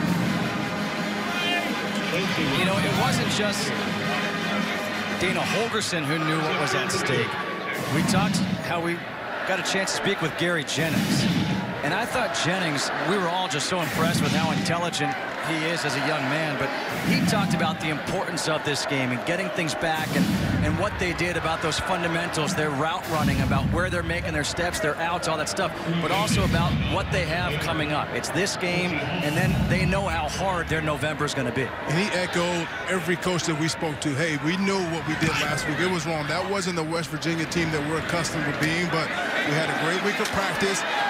We had a players-only meeting, offensively and defensively, and we said, hey, guys, we know what's at stake. We know the games we have coming up. This is a great jump start if we can play the way that we've been playing the first 5 games and lead us the way we want to be led. And Jennings, he's an impressive young man, I will say. And full disclosure, we spoke with Jennings first. So that was before the coaches came in to talk to us. And this is, again, what they have coming up. Next week, they're at Texas. That could be a huge, huge showdown.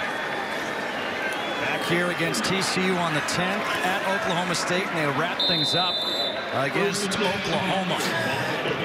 Is that how empty the stadium is? Gary can hear us?